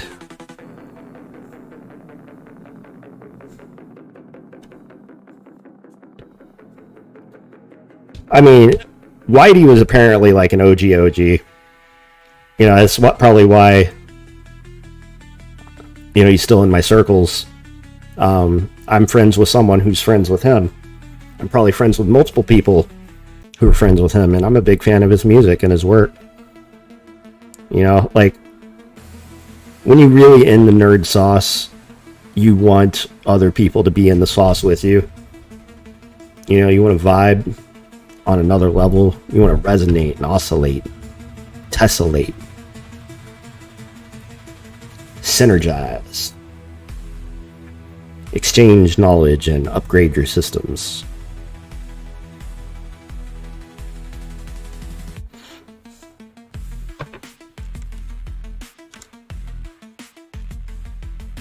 Nice. That's super cool, man. I actually first got onto Whitey Cracker's music like right around the same time I started learning to rap and make music and stuff.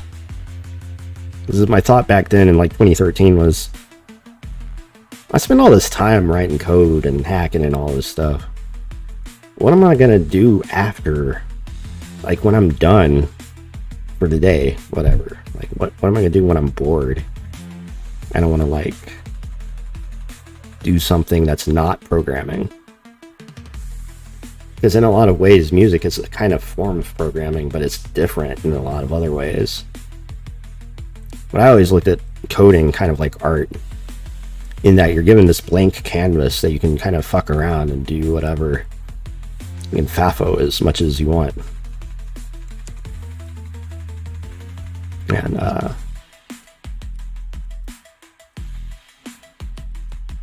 did this build?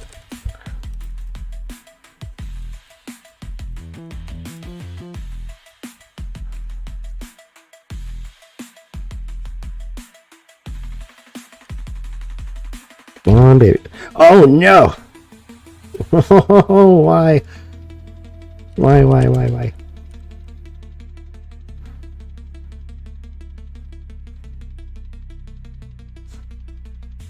Oh, wait.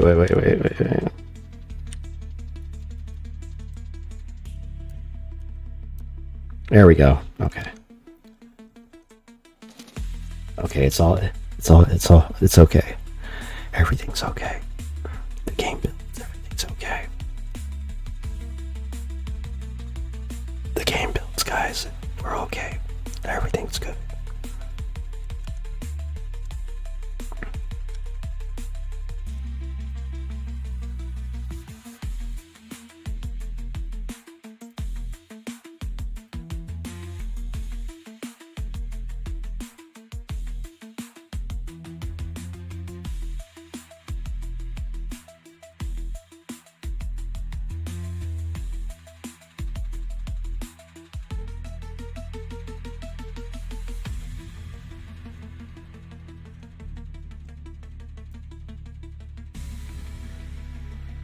Okay. All right. Code pushed.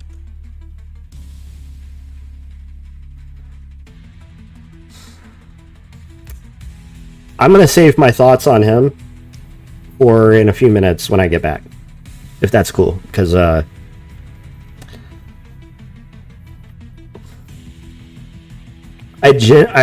just as a TLDR or a TLDW before I actually spit my thoughts.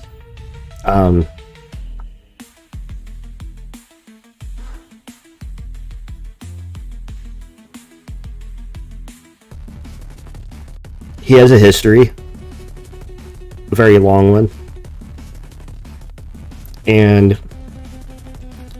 I can't pretend to pass judgment on his entire situation without doing the super internet stalker thing and doing like massive amounts of research. And like, I really dislike this industry of taking individuals like him and then dragging his name through the mud in an effort to like generate clicks and views. I think a lot of that's really toxic and disgusting, because if he really did something worth truly being canceled over, I think his followers would drop him like a hot potato, and he still has a lot of followers. So if he has people who still really believe in him, and this is something that a lot of people discount,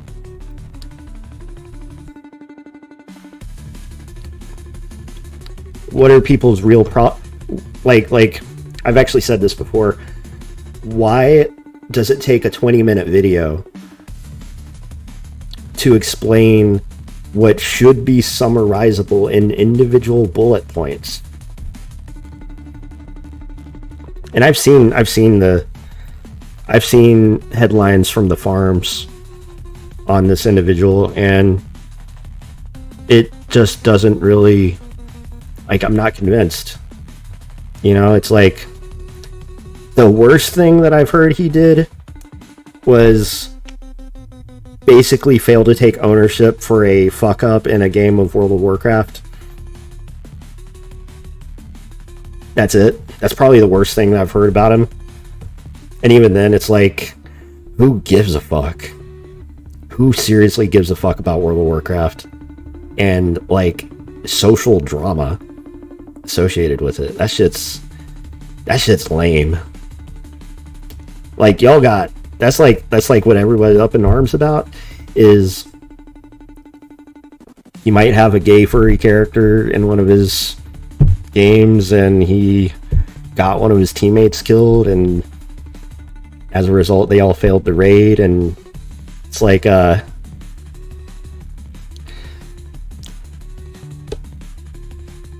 biggest accusation that may have valid criticism against him is that it's taken him a long time to make any measurable progress on his game. And I relate to that. You know, people have watched me rewrite my game's engine multiple times over the last several years, and there's a lot of reasons for this. And I think it does not take into account what has been going on in my personal life, in my family life, that might be, you know, a source of, you know, problem or whatever. The other big thing he gets accused of is being what they call a nepo baby, or someone who benefits from nepotism. For those who don't know what nepotism is, it's when you are related to, either by blood or by some other means, to someone who is very famous or wealthy, and you, simply by association, receive the benefits of that relationship. And so, because Pirate Software is the son of someone who worked at Blizzard, as a result he was able to get a job at Blizzard because his dad worked at Blizzard.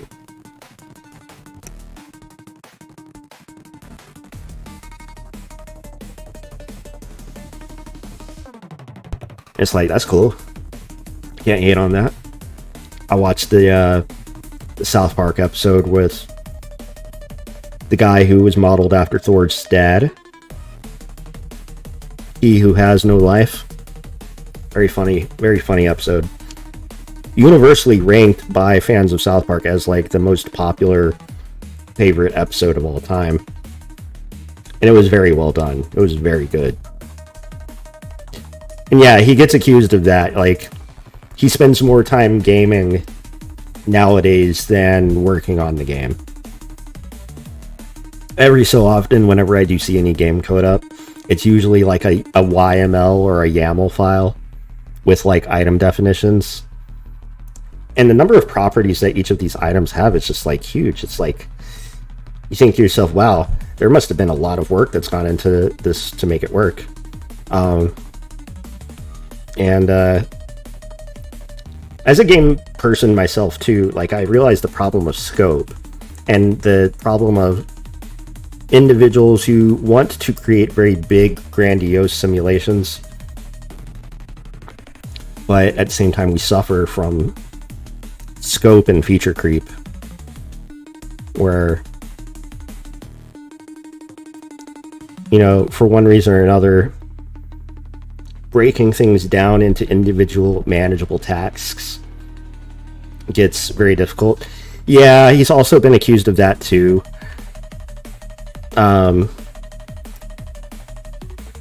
Some of the stuff he did as a security person at Blizzard wasn't as actually in-depth as he was, I guess, making it out to be.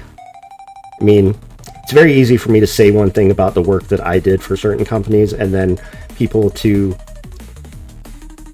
conflate that or blow it up into something bigger than what it actually is. I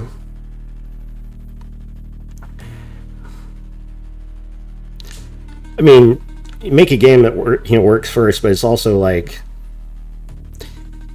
make something super small and then add to it. And I don't know enough about his game, which I think is called Heartbound. I don't know enough about like his process for how he got to that point, because I'm not a game maker person.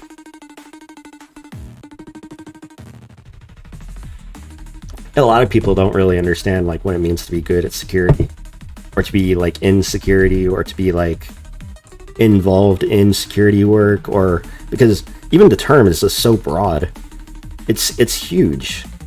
It's not enough, and it's not like detailed or fine-grained enough to like really indicate tasks involved in certain parts of that field, right? Like,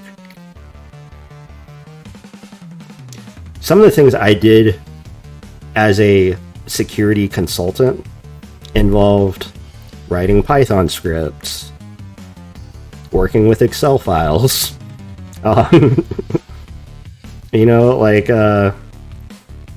translating PowerShell into Python, doing Android memory dumps in order to scrape for information. That's the kind of thing I did without like making my job sound any more grandiose than it was. That's literally some of the stuff that I did. And you know, like, even before that, when I was an iOS developer, like working for corporate and doing like corporate code, when I say that I implemented middleware, what does that mean, right? Like, the reality of it was I wrote a small XML parser in Objective-C, and this XML parser was designed to work with a particular backend service used for credit card payments. And so I was the middleware in between the iPhone and this credit card server, right? So like whenever this point of sale application wanted to communicate with the server, they would use my, quote, middleware in order to do that. Exactly. The average person doesn't understand the gap of knowledge and technical, like, understanding between, like, what the average person in tech... 'Cause I like to think of tech, because tech includes security to a certain degree, but also there's a lot of, like, non-tech stuff in tech, right? Like, just having this kind of conversation with a normie is just so fucking difficult, because, like, you can spit game at them all day, and all they get out of it at the end of it is just information overload. It's like, these people are crazy. It's like the way that life is lived inside the brain of a tech person versus a non-tech person is all centered around whether or not you've got a physical, like, exercise regimen or routine type going. It's like, for all the people who think I'm super hacker, it's like, I wish I were super hacker. Y'all think I'm super hacker? Or for the people who think I'm super hacker, I didn't get to this point by thinking I was anything. And in fact, being anything isn't what you should be thinking about if you want to become the thing that you want to be. You know, it's more important to do the thing than to think about being the thing. And that's something a lot of people forget, because there are a lot of people who are talented hackers and programmers who identify as other things, like other primary roles or jobs or tasks. Like the guy who got me into like Linux wasn't a programmer at all, even though he was paid as a programmer and did programmer things. He identified as a physicist.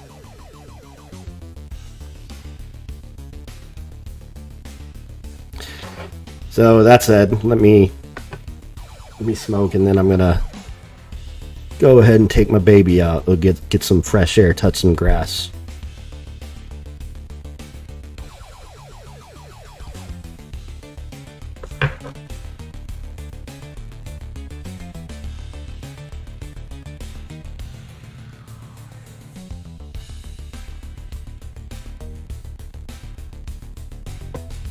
It's because hacking's hard.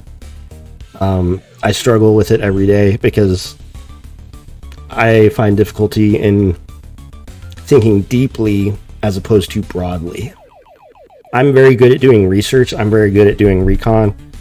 I am a lot less good at actually finding things on a regular basis. I know I said I was going to talk about Pirate when I get back. I feel like I already did. But anyway, be right back. Touch grass, y'all.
Okay, let's see here.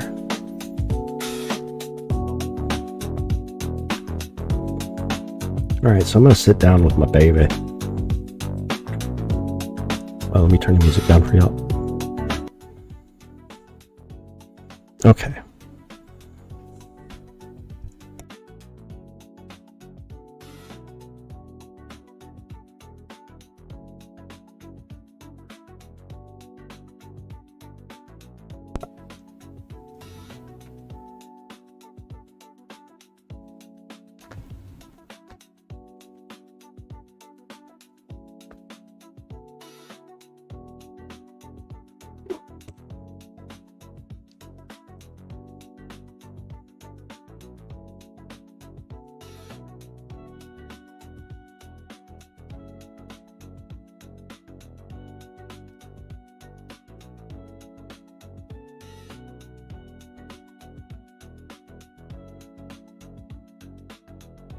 Hey.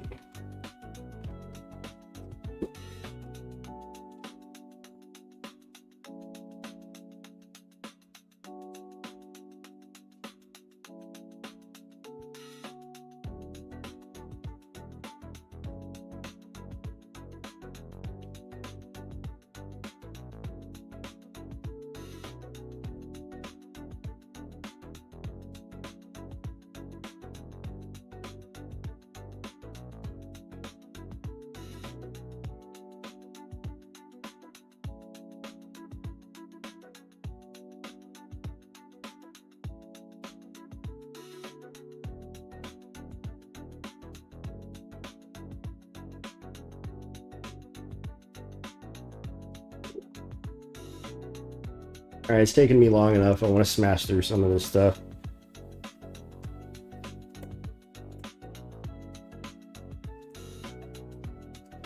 Let's see.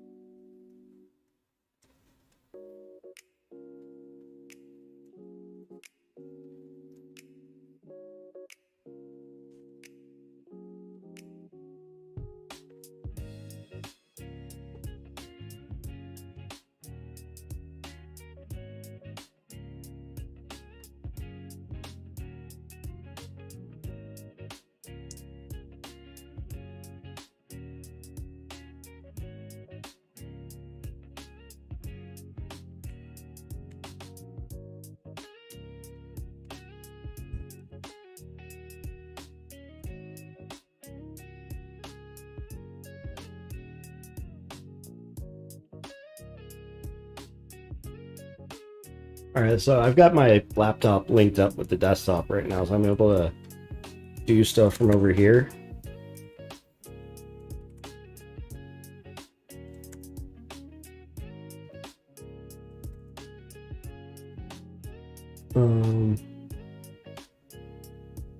There might be a little bit of cutoff, but it looks mostly okay. So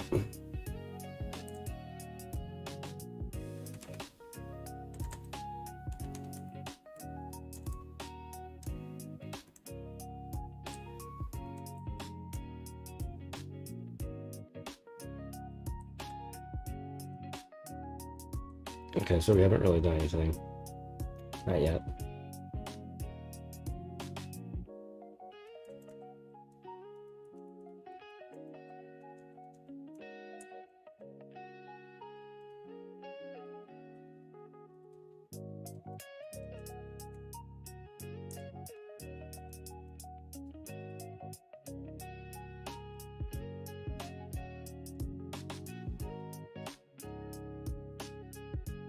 Let's do update list next.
the dudes on Twitch. I get more spam on like for the few viewers I do get on Twitch.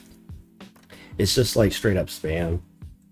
Very few real authentic people over there. There's some, but definitely think one of the two platforms is better than the other. I'm not gonna say which, but I think y'all can figure it out.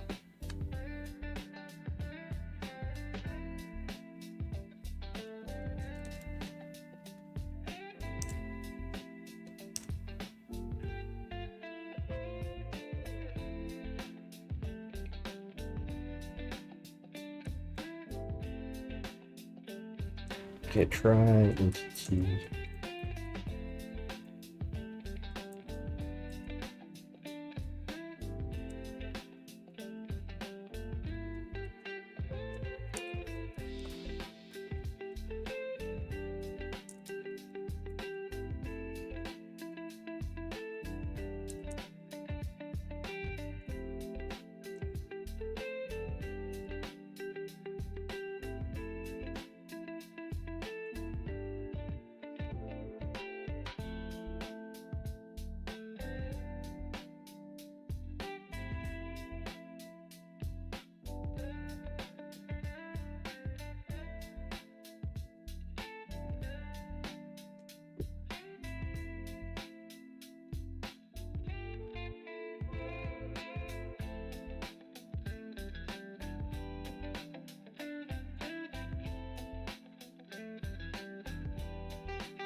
Okay.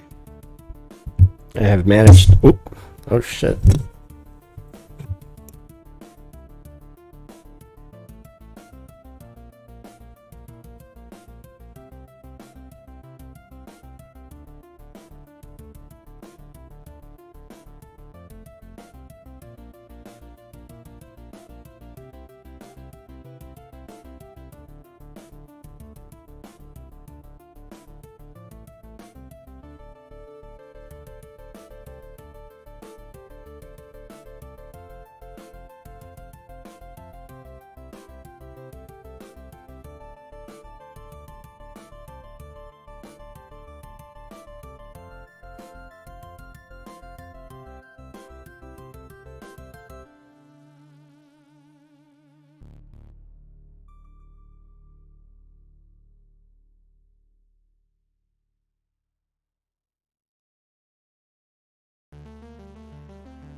Damn, didn't realize how loose my shit was there.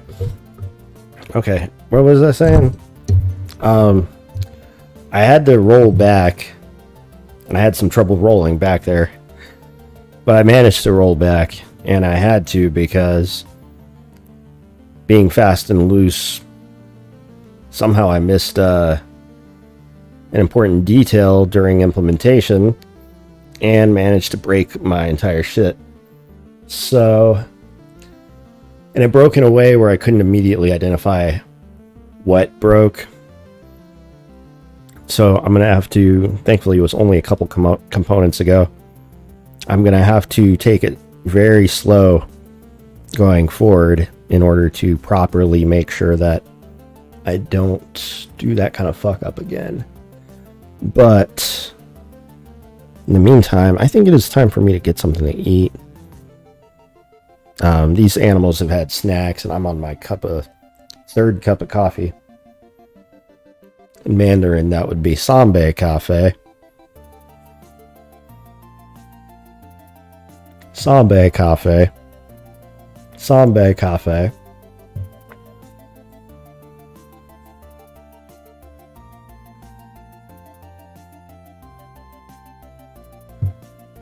Japanese would be something like Mitsu.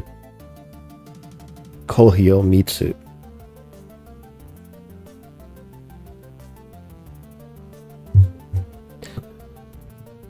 Alright. Anybody watching still? I don't know. I've been distracted. That's why I ran into bugs. I'm operating off of no food. No wonder. Making errors.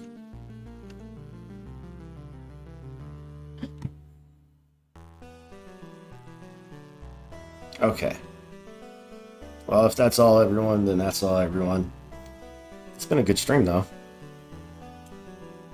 Thank everyone who joined today. Got something done here.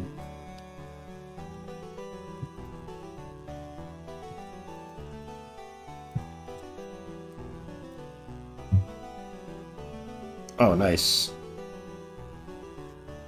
It rejected the push. Integrate remote changes before pushing again. No. We need to make this the current new branch.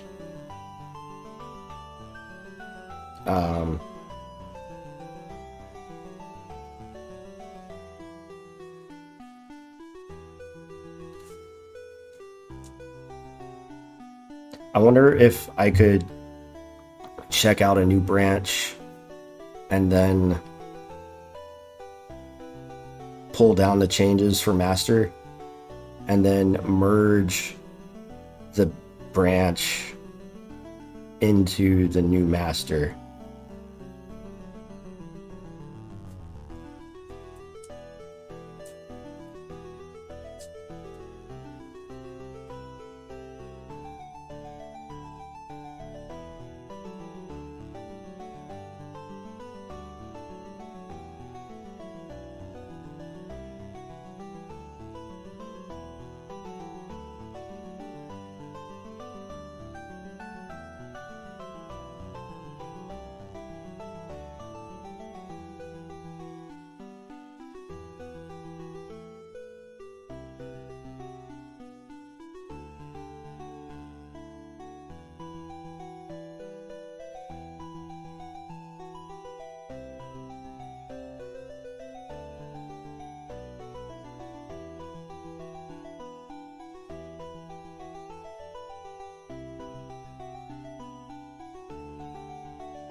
Okay, so now we've actually officially reverted, and we managed to sync up the remote repo so that our heads are in sync. Now I'm gonna actually get something to eat, and I'm gonna start playing some games and stuff. I might come back to this later, but I gotta be very careful about testing as I'm converting these components over. I want to thank everyone for joining. We had some good chats. I got some stuff done. Very good.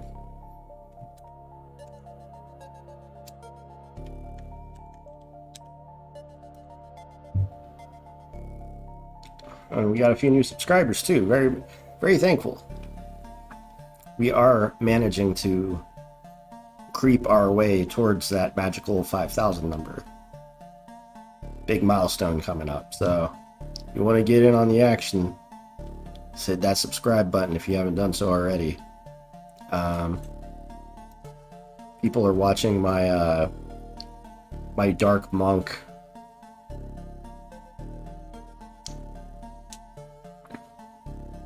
and got quite a few people actually watching them, and we've had a handful of people show up today as well too, so I can't really complain too much. One step at a time. We're gonna go to the big dogs. We're gonna get to the big time.